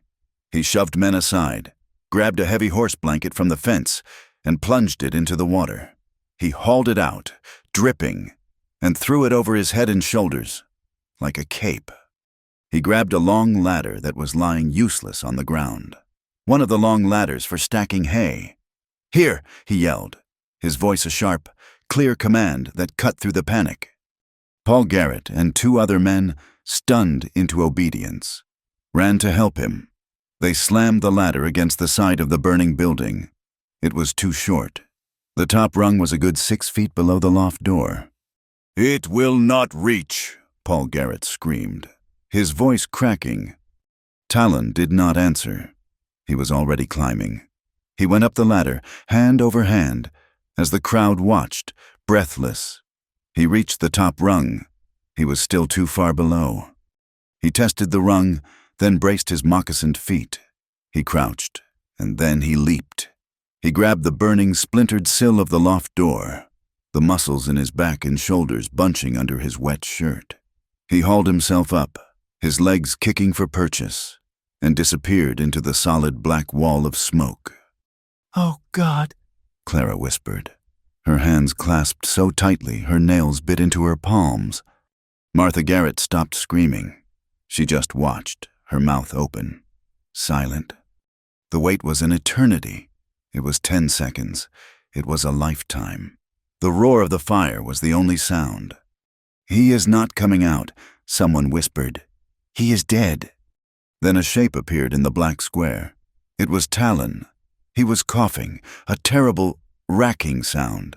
The blanket was gone. He was holding a small, limp bundle. The child. He stood framed in the fire, his hair singed, his shirt smoking. He looked down. The crowd looked up. "Catch!" he shouted, his voice a raw croak. He did not throw her. He held her out as far as he could and let her drop.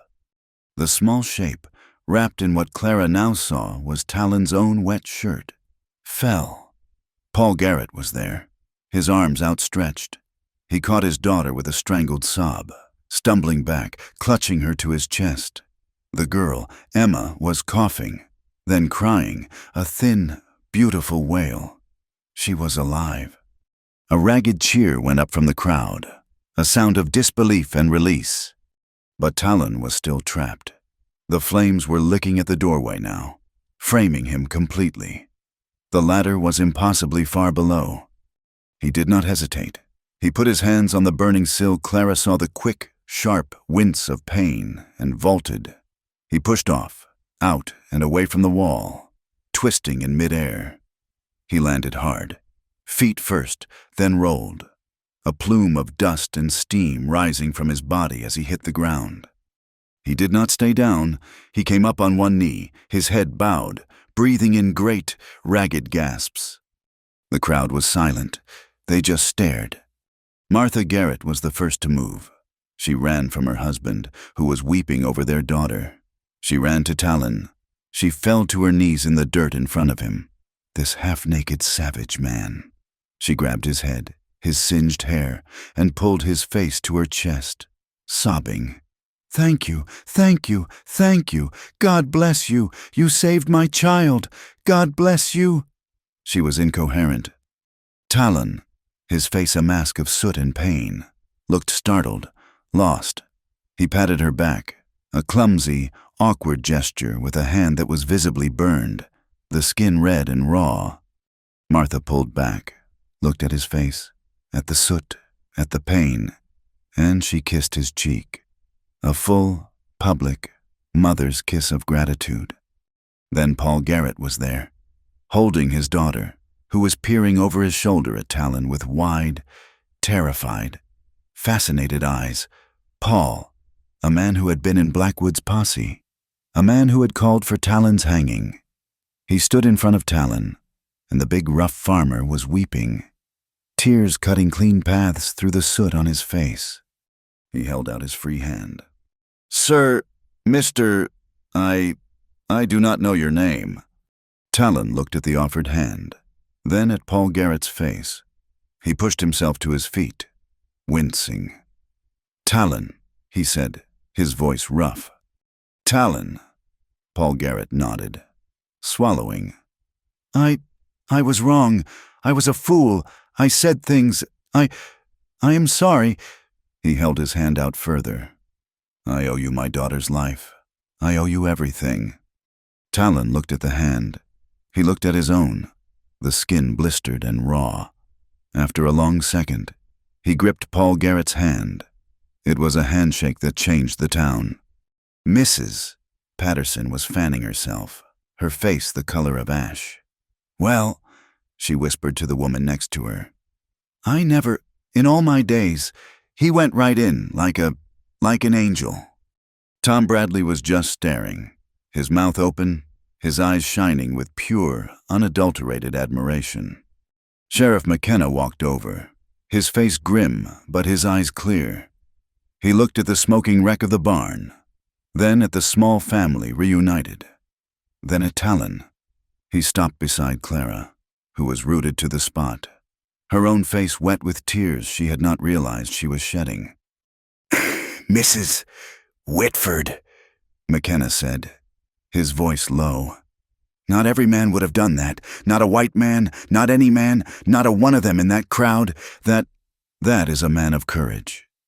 He was, in his own way, shifting his own allegiance, from the letter of the law to the spirit of justice. Dr. Bradley was already at work, checking Emma, who was scared and choked with smoke, but unharmed. Then he turned, his black bag in his hand, and walked to Talon. "Let me see those hands. Son," he said, his voice all business. Talon was standing, swaying slightly, his face pale beneath the soot. He held out his hands. They were bad. The palms were scorched, the skin split. The doctor clicked his tongue. "And your face?" There was a long burn along his cheekbone, where the flames had licked past his covering. "This is going to hurt," the doctor said. He began to clean the wounds, applying salve and wrapping them in clean white linen.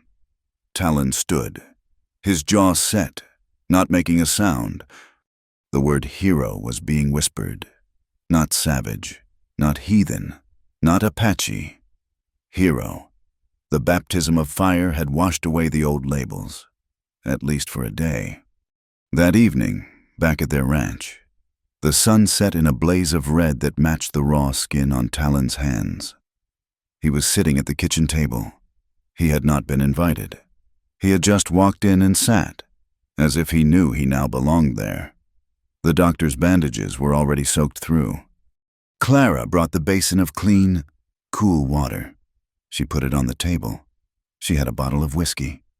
"The doctor said this is for the pain," she said, her voice shaking. She poured him a glass. He took it with his left hand, his good hand, and drank it in one swallow, his eyes closing briefly. She sat opposite him. "Let me," she said. He held out his hands.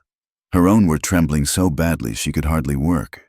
She gently unwrapped the linen, her breath catching at the angry, weeping blisters. He had done this for a stranger's child. She dipped a clean cloth in the water and began to wash away the soot and the doctor's salve, which was gritty with dirt. Her touch was whisper light. He hissed, the muscles in his jaw bunching, but he did not pull away. She worked in silence, her head bowed, focusing on the wounds, on the skin, on the simple, terrible, intimate act of care. She cleaned the burn on his cheek, her fingers brushing his skin, his singed hair. He watched her, his dark eyes unreadable in the lantern light. But the tension was gone. He was in her house, at her table, and she was tending to his wounds. The barrier between them, the one of master and servant, of white and Indian, had been burned away. All that was left was a woman and a man, and a silence that was heavier and more freighted with meaning than any words could ever be. She finished bandaging his hands with fresh cloth, her heart hammering a slow, painful beat she did not understand. He had saved a child, and in doing so, he had, perhaps, saved them all. The fire at the Garrett farm changed more than just the barn.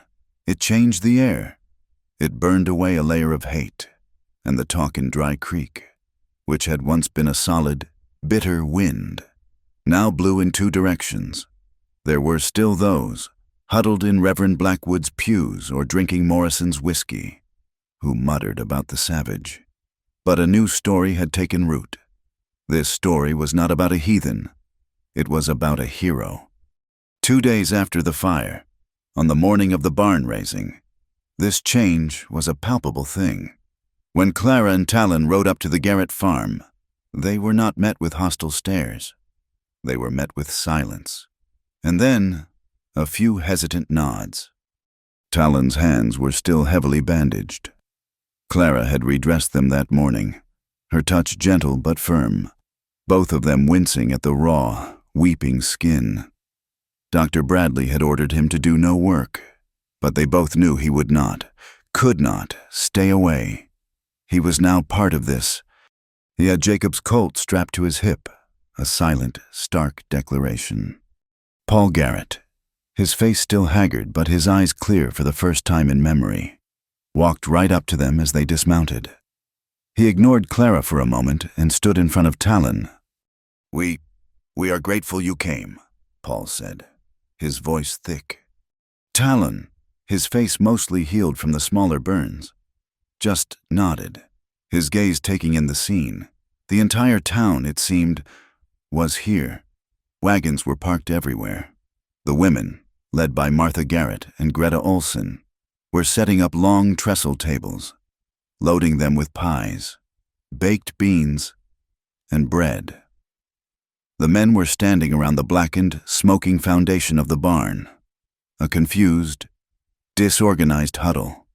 "It is a big job," Talon said, his voice quiet. "Aye," Paul said, rubbing his neck. "And none of us a master carpenter. Just farmers, mostly." Lars Olson came over, his big, shy face full of respect. He nodded to Talon. "Is good. You are here." Mrs.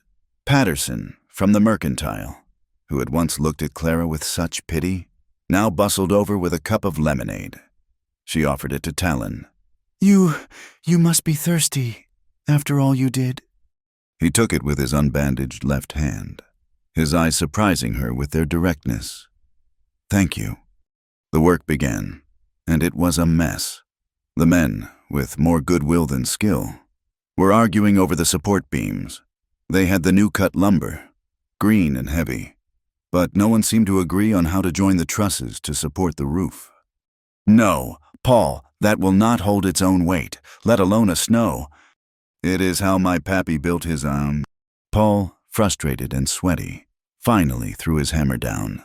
His gaze found Talon, who was standing by the foundation, watching, his bandaged hands resting on his hips. He was just observing, but his presence was a center of calm.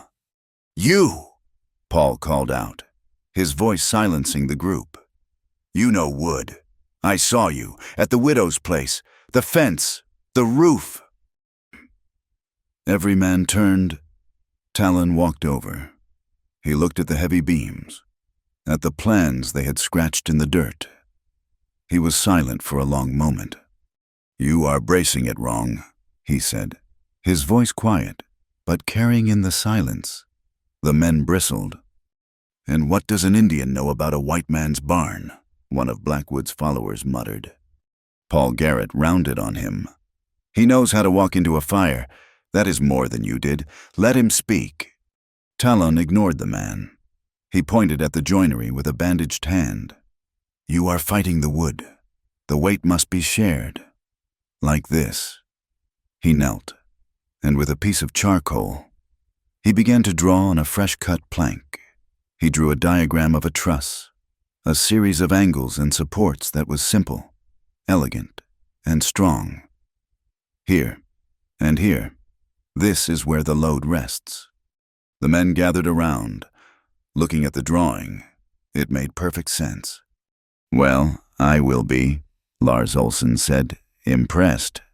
"My hands are not good," Talon said, looking at his bandages. "But I can show you." And he did. He became the foreman. He could not lift, but he could direct.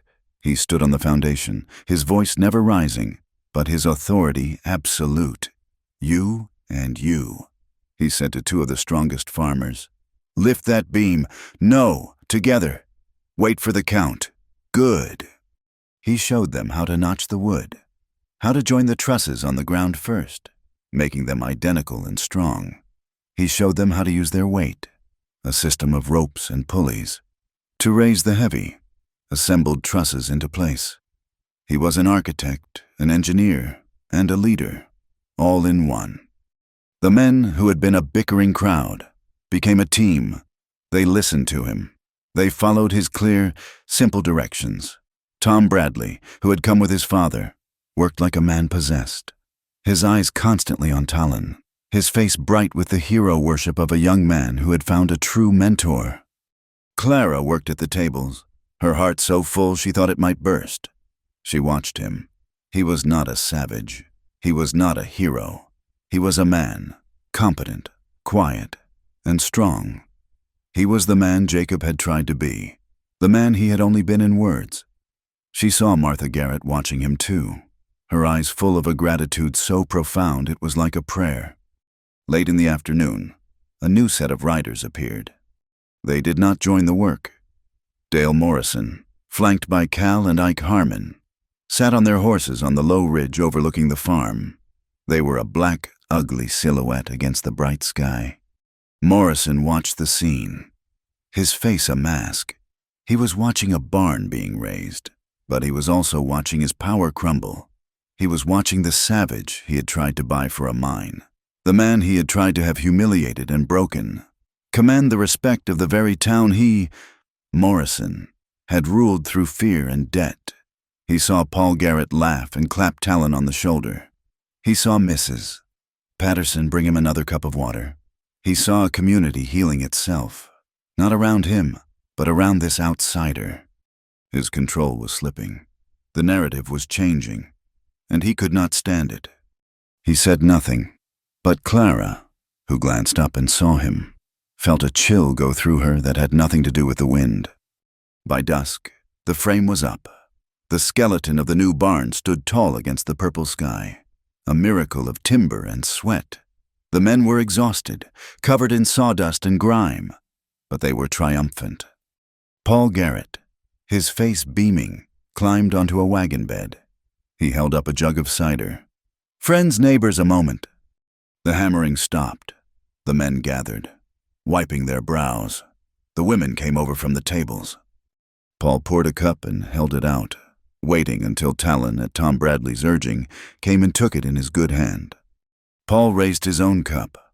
"Friends," he said, his voice thick with emotion. "2 days ago, my world was ash. I lost my way for a long time. I listened to anger. I listened to hate." He looked at the ground, then up, his gaze finding Talon. "I was blind. I said things.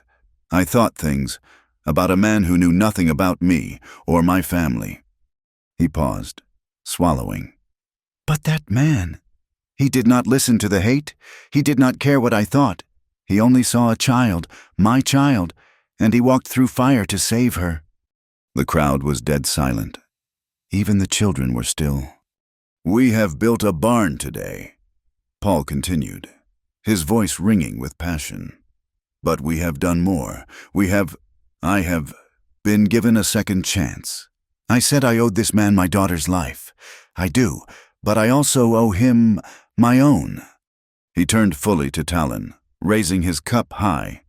"His name is Talon Kaway, and he is no savage. He is the bravest man I have ever known. And I am proud, I am honored, to call him neighbor." He drank, a moment of stunned silence, and then Lars Olsen began to clap, his big hands a thunderous report. Then Martha, weeping and smiling, joined in, then Tom Bradley, whooping like a boy, and then the whole crowd, the men, the women, Mrs. Patterson, all of it, a wave of sound, of acceptance, of applause that washed over the farm. Talon stood, holding the cup, his face unreadable but his eyes shining in the twilight. He looked at the crowd, and then his gaze found Clara. He gave her the smallest, almost invisible nod. "We are safe." On the ridge, Morrison watched. He saw the toast. He heard the applause. His face, in the dying light, was a mask of cold fury. He had lost, he had been beaten, not by a gun, but by a gesture. He turned his horse. "Cal," he said, his voice a low, vicious hiss. "This is finished." "Boss." "The widow, the Apache, I want it finished. I tried to be reasonable. I tried to use the law. Now, we use our way? Burn them out. Not the barn, the house, tonight."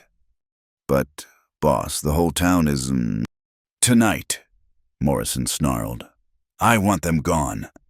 He spurred his horse and rode away, the Harmon brothers following, their faces grim. They were shadows, slipping away, unnoticed by the celebration below.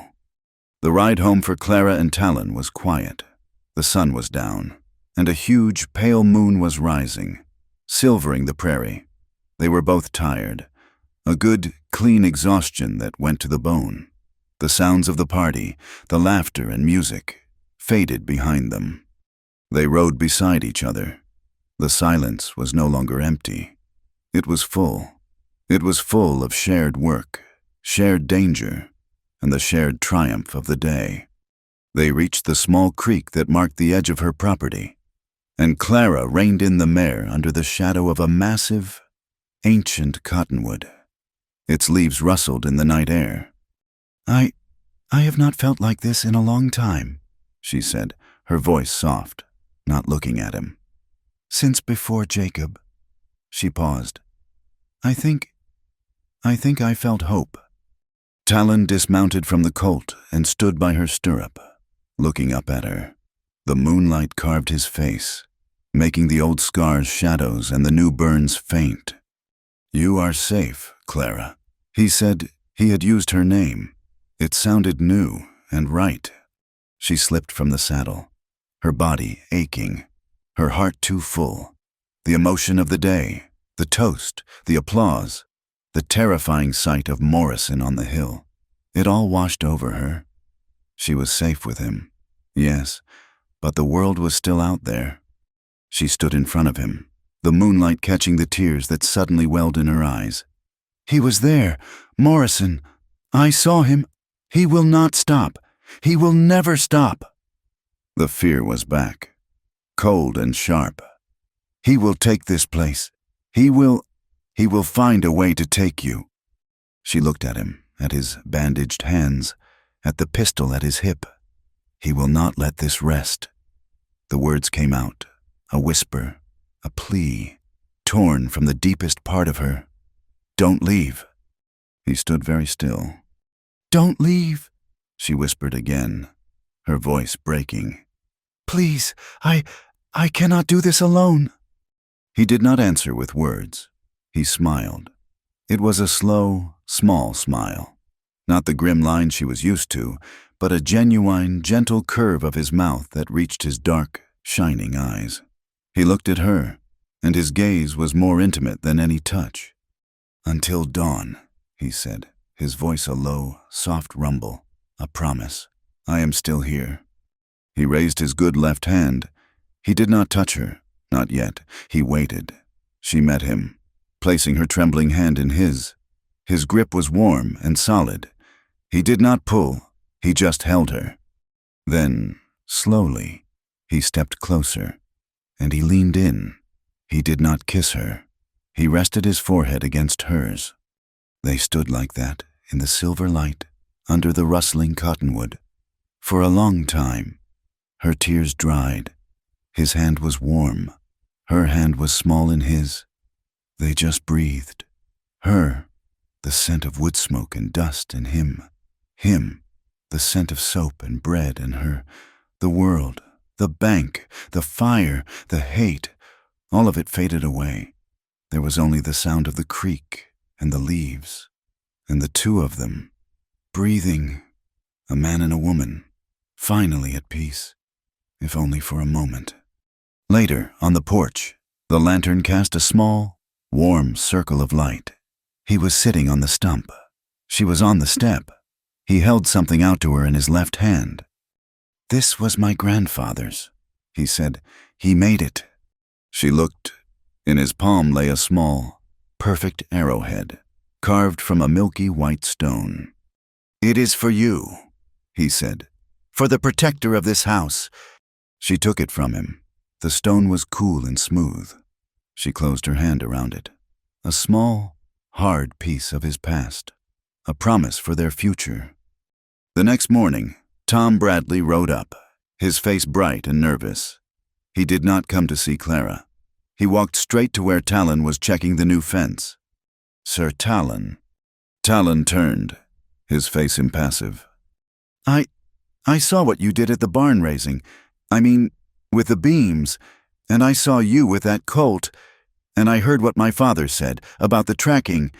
When they said you stole those horses. Tom took a deep breath. I want to learn. I do not want to be a doctor. Like my father, I want to know the land. Like you, I want to learn to track, and to ride, and to see. Talon looked at the boy, at his earnest, open face. He was young and soft, but his eyes were clear. He looked over at Clara, who was watching from the porch, the white arrowhead a cool weight in her pocket. Talon turned back to Tom. He nodded. Once. The land teaches, he said. It is a hard teacher. You must learn to listen. Tom's face split in a grin. Yes, sir, I will. Clara smiled. A new stitch was mending the torn fabric of their world. A new alliance. She felt the arrowhead in her pocket. Her bond with this man was no longer just survival. It was built of respect and sealed in fire. It was, she admitted, a love, quiet and strong, and grown in hard, dry ground. But as she looked down the long, empty road toward Dry Creek, she knew Morrison's shadow was still out there, and the night was coming. The false peace of the new day lasted less than an hour. Tom Bradley rode up just after sunrise, his face bright with purpose, ready for his first lesson. He found Talon and Clara on the porch, sharing a silent cup of coffee as the prairie turned from gray to gold. Talon nodded to the boy. We checked the north pasture. The grass is thin, but the horses need to move. The three of them walked, Talon setting a long, ground-eating pace, Tom almost skipping with excitement, and Clara following, a basket in her hand, intending to check for early-season berries in the arroyo. The morning was cool, beautiful, and full of promise. The promise died at the fence line. It was the new fence, the one Talon had built with his own hands, the one that had cost Clara's sweat and blood. It was not broken. It was cut. Talon stopped, his body going utterly still. Clara came up beside him, the basket dropping from her hand. Oh, no, she whispered. Someone had used wire cutters. 3 long sections of the wire were snipped, the new cedar posts standing like useless sentinels. The wire was coiled back, a deliberate, malicious act. Morrison, Tom spat, his face pale. Talon said nothing. He knelt, his bandaged hands hovering over the tracks in the dust. Horses, 2 riders, and cattle, he pointed. They pushed them through, hard. He stood and followed the trail, which was not a trail, but a highway of destruction. The cattle, maybe 30 or 40 head, had been driven from the cut fence, down the small gully, and straight through the center of her garden. Clara made a small, wounded sound.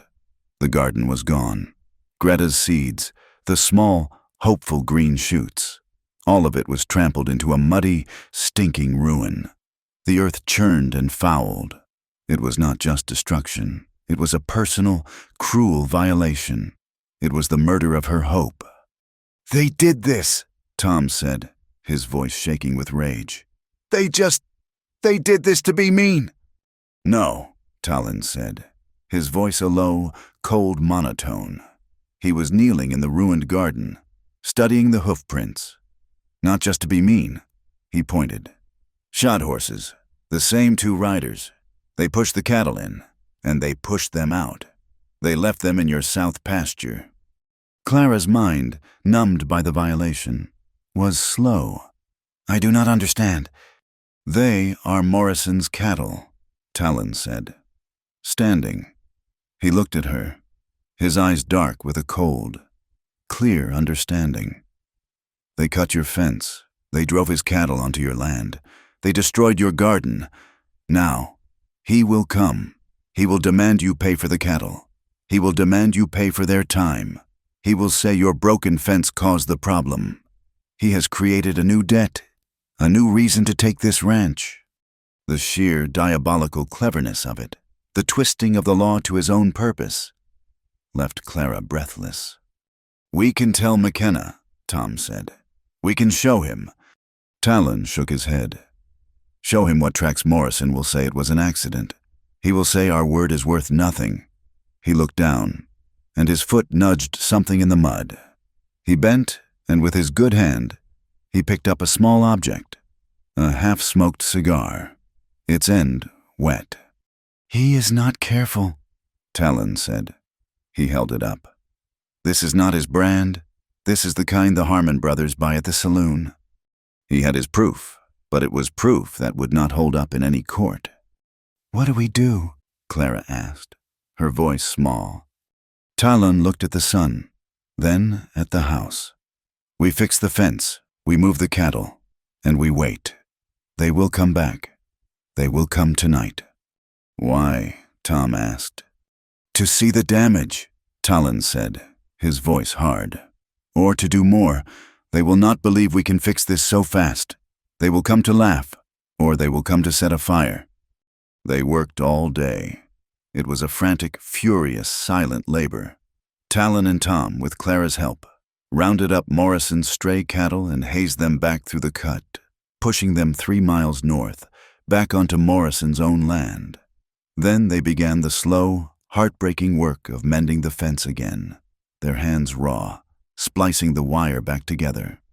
As the sun began to set, a different kind of preparation began. "You will not stay in the house."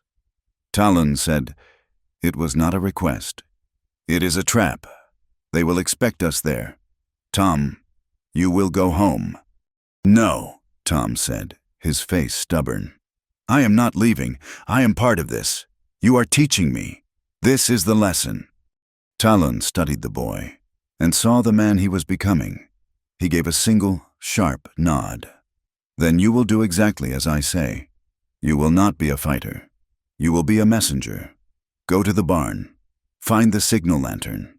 When the time comes, you will light it and place it in the hayloft window that faces north, toward the Olson farm. Can you do this?" "Olson, why?" "He is a good man. He will see it. He will know we are in trouble. He will ride for McKenna. Go." Tom, his face pale but set, ran to the barn. Talon turned to Clara. "We will wait by the well. It is open ground. They cannot set fire to it, and they will come to it." "Why?" "Because," he said, his hand resting on the colt at his hip, "they will be thirsty, or they will want to poison it. Either way, they will come." They hid themselves in the deep shadows between the wellhead and the water trough. The moon was a pale, thin sliver, offering almost no light. The prairie was a vast, black, silent ocean. The waiting was a torment. Clara could hear her own heart, a frantic drum against her ribs. She had her shotgun, the one loaded with rock salt. Talon had Jacob's colt. An hour passed, then 2. The night grew cold. Clara was shivering, and it was not just from the temperature.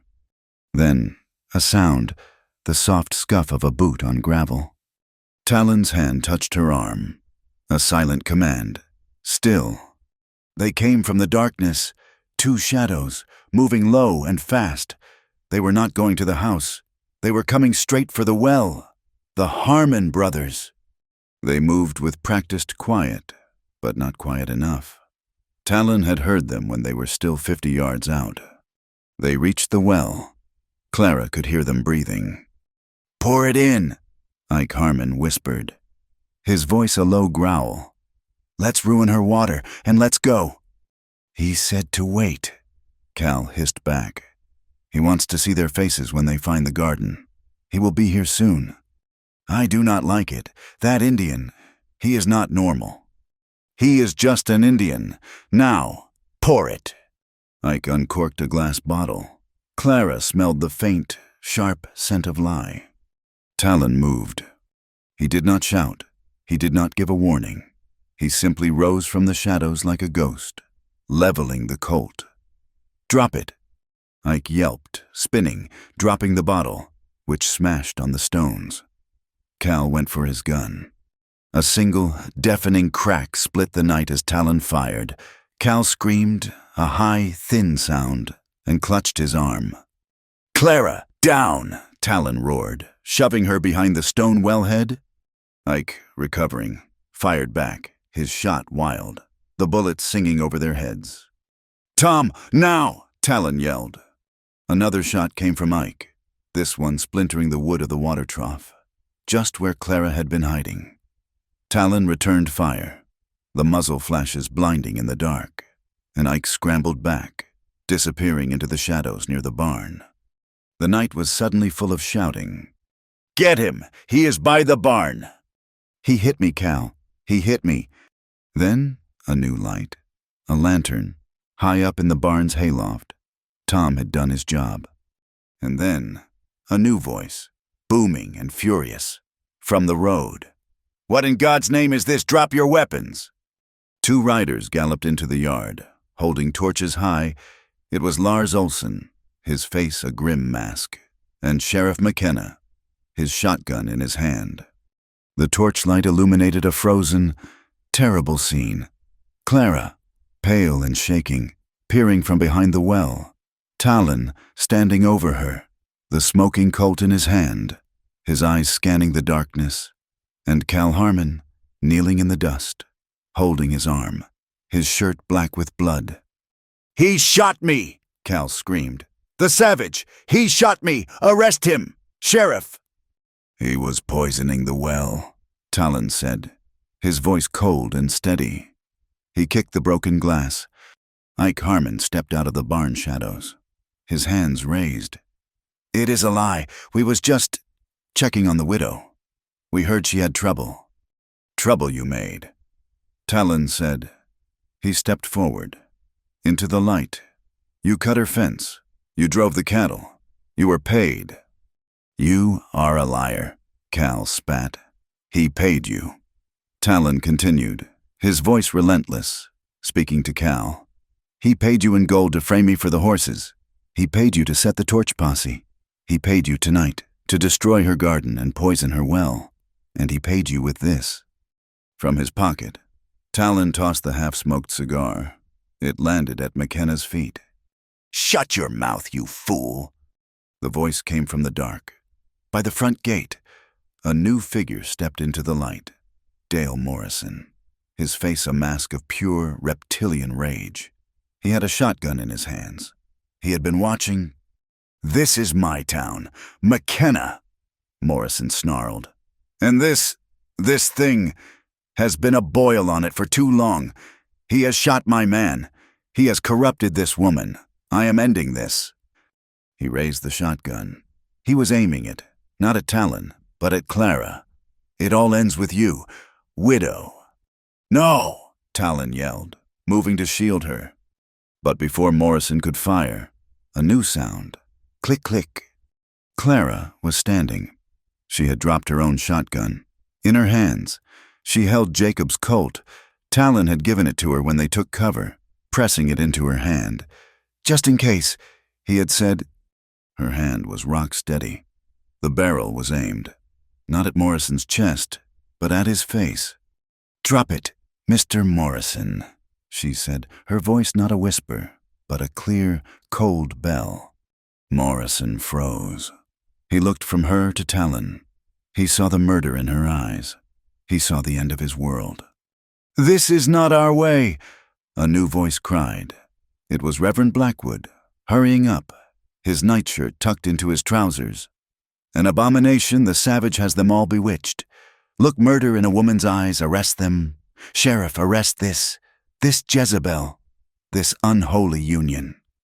"Be quiet, Reverend." A woman's voice snapped. Martha Garrett, followed by her husband Paul, pushed through the shadows. They must have followed Olsen.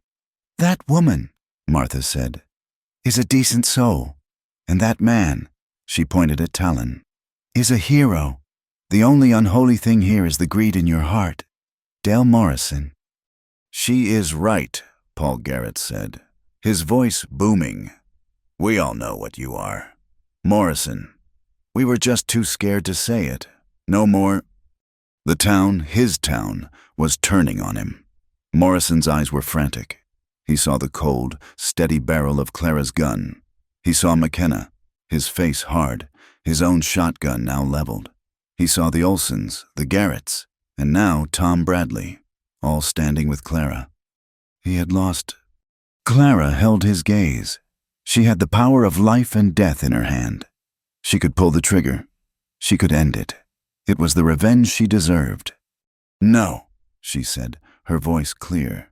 She did not lower the gun, but she shifted her aim, just an inch, from his head to the sky above it. "No more killing. This ends with the law." She looked at McKenna. "Sheriff, Dale Morrison hired these men to destroy my property, to poison my well, and just now, he threatened my life. I want him arrested. I want them arrested, by the law you swore to uphold." Her moral climax was not a bullet. It was a choice. McKenna, galvanized by her courage, by the town's support, nodded. "Dale, Cal, Ike, you are under arrest." It was over. Morrison looked at Clara, his face a mask of pure, undiluted hatred. And then he did the last thing anyone expected. He dropped his shotgun, turned, and ran. He bolted into the darkness, toward the road where his carriage was hidden. "He is getting away," Tom shouted. "Let him go," McKenna yelled, moving to cuff the bleeding Cal Harmon. "Ike, hands!" As Ike put his hands behind his back, he looked at Talon. He will not forget this savage.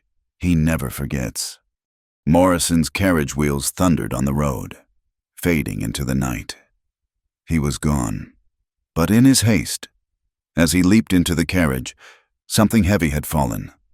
McKenna, after securing his prisoners, walked to the gate. He bent down and picked up a small, metal strongbox. He shook it. It clinked, a heavy sound of coin. The yard was a wreck. The torches guttered. Cal Harmon was moaning. Clara finally, lowered the pistol. Her arm felt like lead. She was shaking so badly she thought her bones would come apart.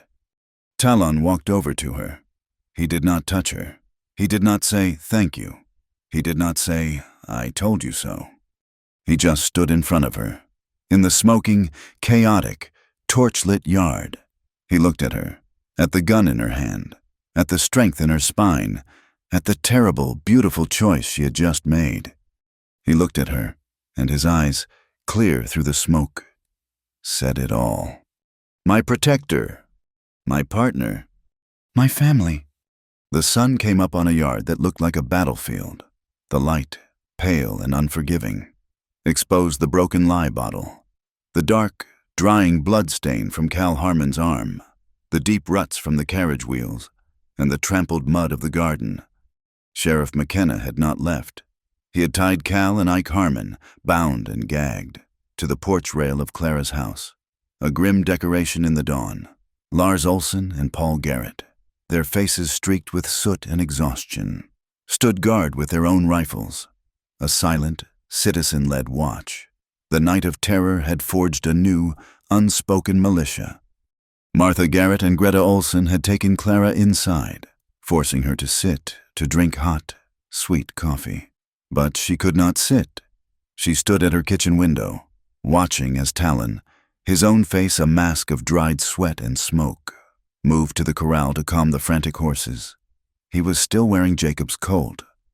The first official act of the new day was the arrival of Dr. Bradley, his buggy rattling into the yard.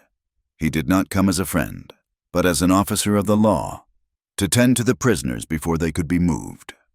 He cut open Cal Harmon's sleeve, his face grim in the gray light.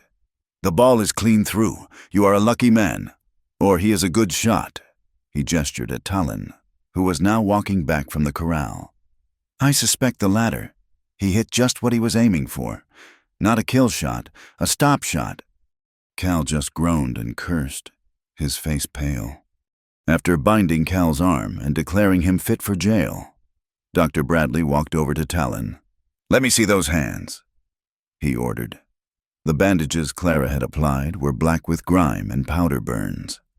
The doctor unwrapped them, clicking his tongue. "You have been busy. And you, Mrs. Whitford. He called to the porch. I will need more of that clean water. And my salve. Tom, fetch my bag. Tom Bradley, who had emerged from the barn, his face smudged but his eyes blazing, ran to the buggy. He was no longer a boy playing at lessons. He had been a messenger in a war. He stood by Talon's side as his father worked, a public declaration of his allegiance. I did what you said. Talon, Tom said, his voice earnest. I lit the lantern. I was not scared. Talon looked at the boy, and a rare, brief smile touched the corner of his mouth. You were scared, he said, his voice low. You did it anyway. That is what matters. Dr. Bradley finished his work, his hands gentle. This will scar, he said, looking at Talon's palms. But you will keep the use of them. You both. You have earned a quiet day. Not yet, Doctor, Sheriff McKenna said. He was standing over the small, black metal strongbox Morrison had dropped. He had a crowbar from Clara's barn, with the Garretts, the Olsons, and the Bradleys as witnesses. He forced the lock. It did not burst open with gold, as Clara had half expected. It opened on something far more powerful. Ledgers, a small, leather-bound book, and a packet of letters, tied with a ribbon. McKenna, his face like stone, opened the ledger. The page was a neat column of names and numbers. Clara saw Paul Garrett's name, and a figure beside it. She saw Lars Olson's name. She saw the names of half the town, beside each, a date, and the word loan, or extension, or seed. He owned us, Paul Garrett whispered, his face ashen. He did not just own the bank. He owned us. This is not the worst of it, McKenna said. He opened the smaller book. It was not a loan ledger. It was a payoff ledger. Reverend Blackwood, he read, his voice flat. $50 for discretion. Cal and Ike Harmon, $20 in gold for equine services. The horses, Clara breathed. The horses he framed Talon for stealing. It is all here, McKenna said, his voice grim. He paid them to steal his own horses, to set the time, to be witnesses. He paid them to set the fire at the Garretts. No, wait. He scanned the page. He paid them to agitate. Not to burn. That was their own addition, I expect. He held up the packet of letters. And these are from the Land Office Commissioner. It seems Mr. Morrison has been paying for advance notice of all railroad surveys, and for clerical errors that voided the claims of men who would not sell to him. He snapped the book shut. The small, gathered crowd was silent. The weight of the conspiracy, the sheer scale of the theft, settling on them. This was not a man. This was a disease that had infected the whole territory. I am issuing a warrant for the arrest of Dale Morrison, Sheriff McKenna said, his voice ringing with a new, hard authority.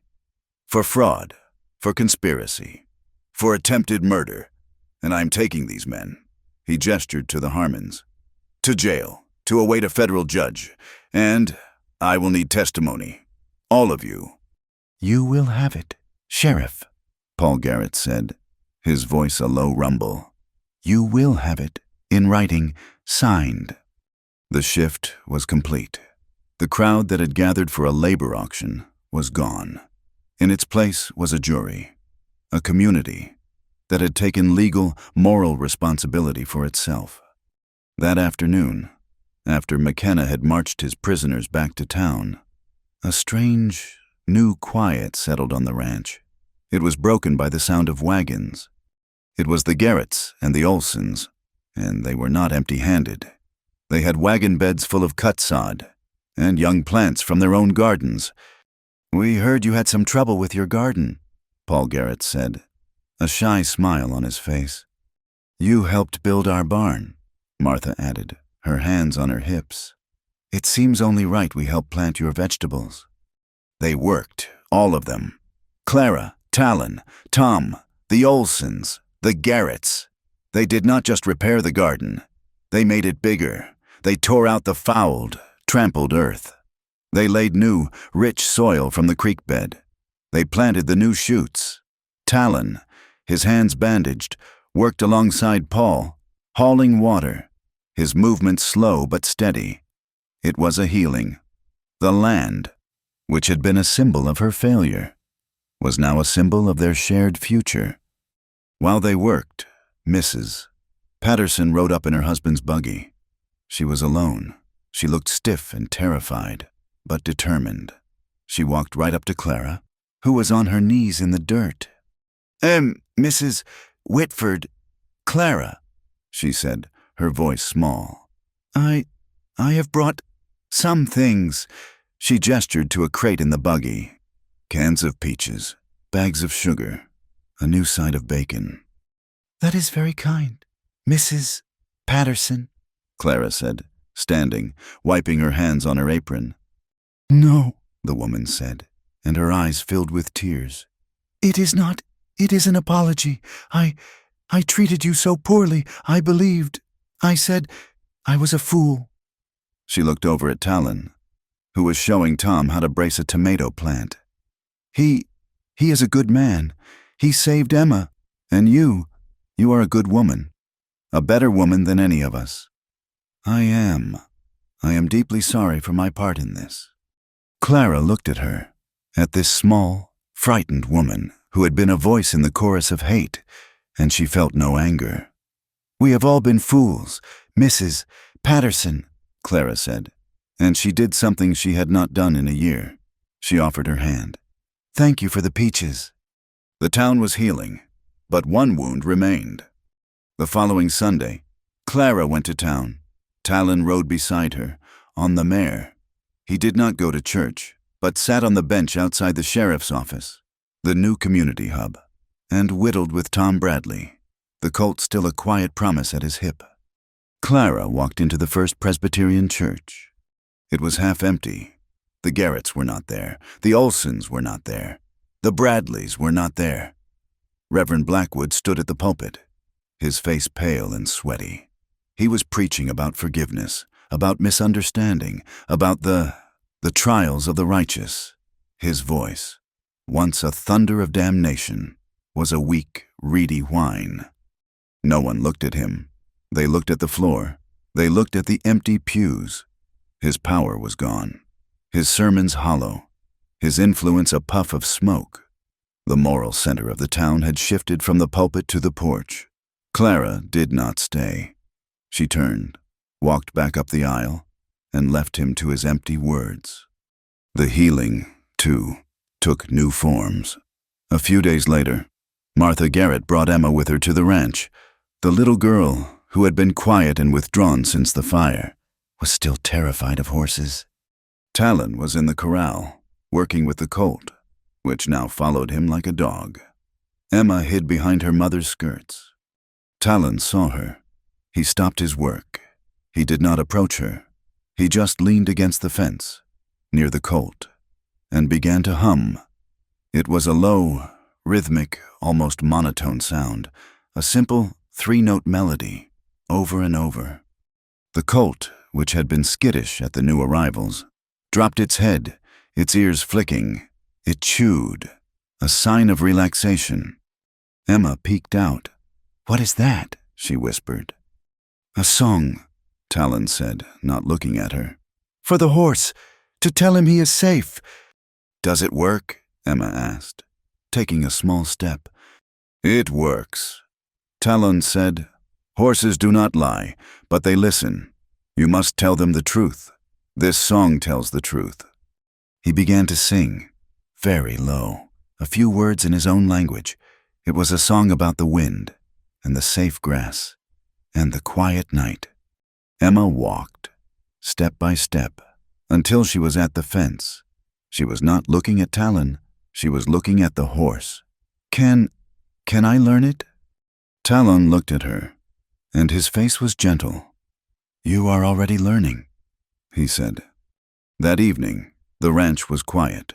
The new garden was watered. The new fence was strong.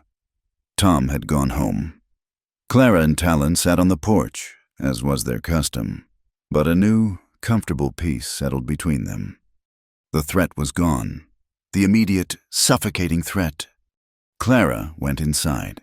She walked to the kitchen table, where the Colt, Jacob's gun, still lay. She had cleaned it after the confrontation, but had not put it away. It felt wrong to put it away. But now, she picked it up. She felt its weight. It had been an instrument of her terror, and then her protection, and finally, her moral strength. But it was, at its heart, a tool for killing. She walked to the small wooden cabinet by the fireplace.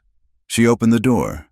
Inside was Jacob's Bible, and her wedding certificate, and a small, dried flower. She placed the gun and its belt on the empty shelf. She did not lock it. It was not a renunciation. It was an act of faith, a hope for a temporary, fragile peace. When she came back out, Talon was watching her. He knew what she had done. A week later, Sheriff McKenna rode out. He did not look like a man in a hurry. He looked like a man delivering the mail. Mrs. Whitford, Talon, he nodded to them. Just wanted to let you know. Word came from the federal marshal in Tucson. They have had word from the rurales in Mexico. It seems a man matching Morrison's description, driving a very fast carriage, crossed the border at Nogales. He is gone. He got away, Clara said, the words flat. He got away, McKenna agreed. But he is not here. His accounts are frozen. The bank is in receivership. The commissioner he bribed is in a jail in Washington. He cannot touch you. He cannot touch this ranch. He left. Clara and Talon stood on the porch, watching him ride away. Morrison was gone. The banknote was still a looming, terrible shadow, but it was a shadow they no longer had to face alone. The threat was still out there, a ghost on the horizon, but it no longer ruled their lives. The air, for the first time, felt clean. The prairie held its breath. The air, for so long tasting of dust and fear, now held the scent of rain, a distant promise on the wind. It had been a week since Morrison's escape, a week since the night of the siege. The ranch was no longer a fortress, but a hub. This afternoon, it was a celebration. It was not a party, it was something quieter, more profound. It was a gathering of survivors. The long trestle tables from the Garrett barn raising were set up in the yard. Under the shade of the mended barn, they were covered in food. Martha Garrett had brought a ham. Greta Olson, a stack of sweet, spiced cakes. Mrs. Patterson, who now visited the ranch almost daily, brought a crate of tinned peaches and pickles from her store. The community that had once gathered to watch a man be sold now gathered to share his bread. Clara moved through the small crowd, her face calm, a small, genuine smile touching her lips. She was no longer the haunted, solitary widow. She was the center of this new community, its anchor. Talon sat, not on the stump, but on the porch step, as if he had always belonged there. His hands, though still scarred, were healing, and he was whittling a small piece of cottonwood. The children of the town, once terrified of his shadow, were in a small, quiet circle at his feet. He was teaching them to make a simple whistle. Emma Garrett, her fear of him completely gone, was his most devoted shadow. She came up to him, her small hands clutched behind her back. She was shy, but determined. "Mr. Talon," she said, her voice small. He stopped his work, his dark eyes gentle. "Emma." She held out her offering. It was a corn-husk doll, crudely made, with yellow yarn for hair and a small face drawn in charcoal. It had 2 large, uneven wings made of chicken feathers. "It is for you," she said. "My mama helped. It is a night guardian to watch for fire. So you do not have to." The chatter in the yard stopped. Everyone was watching. Clara felt her heart swell so tight it ached. Talon looked at the doll, at its lopsided, kind face. He took it from her, his large, scarred hand impossibly gentle. He studied it with the gravity of a man receiving a crown. "It is a good guardian," he said, his voice a low rumble. "Strong wings." He looked at Emma, and his face was open, unguarded. "I will keep it by my bed. I will be safe. Thank you." Emma beamed. Her small face lit from within, and ran back to her mother's arms. Paul Garrett, who was standing with Lars Olsen by the new garden, raised a cup of cider. He did not make a speech. He just looked at Talon and at Clara and nodded. "To the ranch," he said. To the ranch," the others echoed. It was a new pledge of allegiance. The most important guest arrived an hour later, not with food, but with papers. Sheriff McKenna rode up, but he was not alone. A man in a suit, looking hot and out of place in a buggy, rode with him. "Mrs. Whitford, Talon," McKenna said, his tone all business. "This is Mr. Harris, from the bank in Tucson. He is the receiver." Clara's stomach went cold. The debt, after everything, it was still there. She wiped her hands on her apron, her newfound peace crumbling. "Ma'am," Mr. Harris said, a kind-eyed, tired man. He took off his hat and wiped his brow. "I have reviewed the late Mr. Morrison's creative bookkeeping. Your note was, indeed, coming due. He had instructed the bank to refuse any extension and to seize the property." Clara's hand went to her throat. Talon, sensing her fear, stood and came to her side. "However," Mr. Harris continued, a small smile playing on his lips, "the situation is no longer in Mr. Morrison's control. I have also heard reports from Sheriff McKenna, from a Mr. Paul Garrett, from a Mr. Lars Olsen." He gestured to Paul and Lars, who had walked over, their faces set. "We told him," Paul Garrett said, his voice a deep rumble. "We told him this ranch is not just land, it is community." "Indeed," Harris said. "They have co-signed. The entire community, it seems, has offered to stand as guarantor for your note." Clara stared at him. "What?" "They are guaranteeing your credit. Ma'am, in return, they say this ranch will, with its new management," he nodded at Talon, "and its new community support, provide more than enough to cover the debt. They speak of a new horse-breaking school, of new crops." "We will have a good harvest," Clara said, finding her voice, looking at her green, thriving garden. "So it would seem," Harris said. He held out a piece of paper. "We have drawn up a new agreement, not a cancellation, a fair loan. The payments are restructured. Based on harvest time, you have 1 full year before the first payment is due, and the interest rate is fair." Clara took the paper, her hands shaking. She looked at Paul, at Lars, at Martha and Greta. You did this?" "We are neighbors, Clara," Greta said, her voice firm.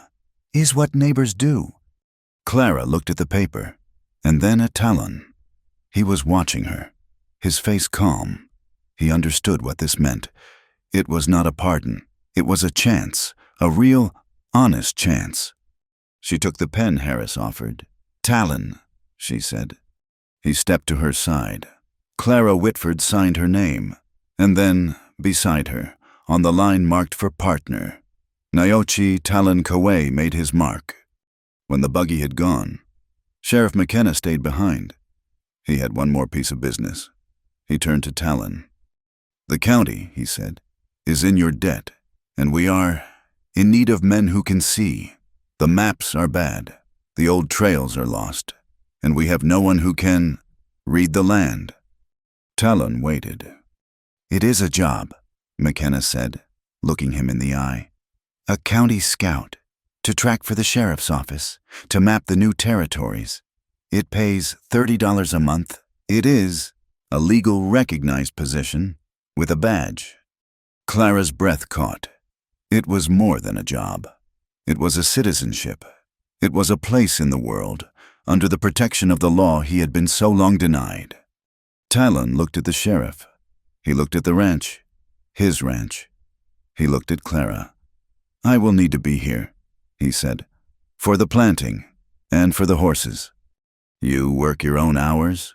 McKenna said, a small smile playing on his lips. "So long as you come when I call. Welcome to the payroll." Talon. He rode away, leaving a new, profound silence in his wake. A paid scout, a legal partner. That evening, after their friends had gone, after the tables were cleared and the yard was theirs again, Clara stood in her small, quiet living room. The lantern cast a warm, yellow light. She was holding the white arrowhead he had given her. She walked to the small shelf by the fireplace. Jacob's gun was there, silent in its cabinet, his Bible, and beside them, the small, framed photograph of his face, smiling and hopeful, from a time before the land had broken him. Clara looked at the photo, her heart full of a quiet, sad love for the man he had been, for the dream he had brought her to. She did not take the photo down. She did not dishonor his memory. She took a small tack, and just beside the frame, she gently, firmly, pressed the white arrowhead into the wooden mantle. It was not a replacement. It was an addition. The past and the present, the dream and the reality, the man of words and the man of action. They could all live here, in this house. She turned. Talon was standing in the doorway, watching her. He had seen the small ceremony. He understood. He held out his hand. She took it. They walked out onto the porch, a place that was no longer a battlefield, but a home. They stood side by side, not touching, but connected, a current of shared history running between them. The fence, the one they had mended twice, stood straight and true in the moonlight, a silver line defining their world. The garden was a dark, promising square. The barn was a solid, reassuring shadow. "The house," Clara said, her voice soft in the night air. "It has come back to us." Talon put his hand on the porch rail, the rail he had fixed. He looked out at the vast, silver prairie, his home. "No," he said, his voice a low, warm rumble. "We have come back to it." They stood for a long time, the silence full and comfortable. "Tom is a good boy," Clara said, thinking of the future. "He wants to learn." "He will," Talon said. "He listens. The children, they are not afraid.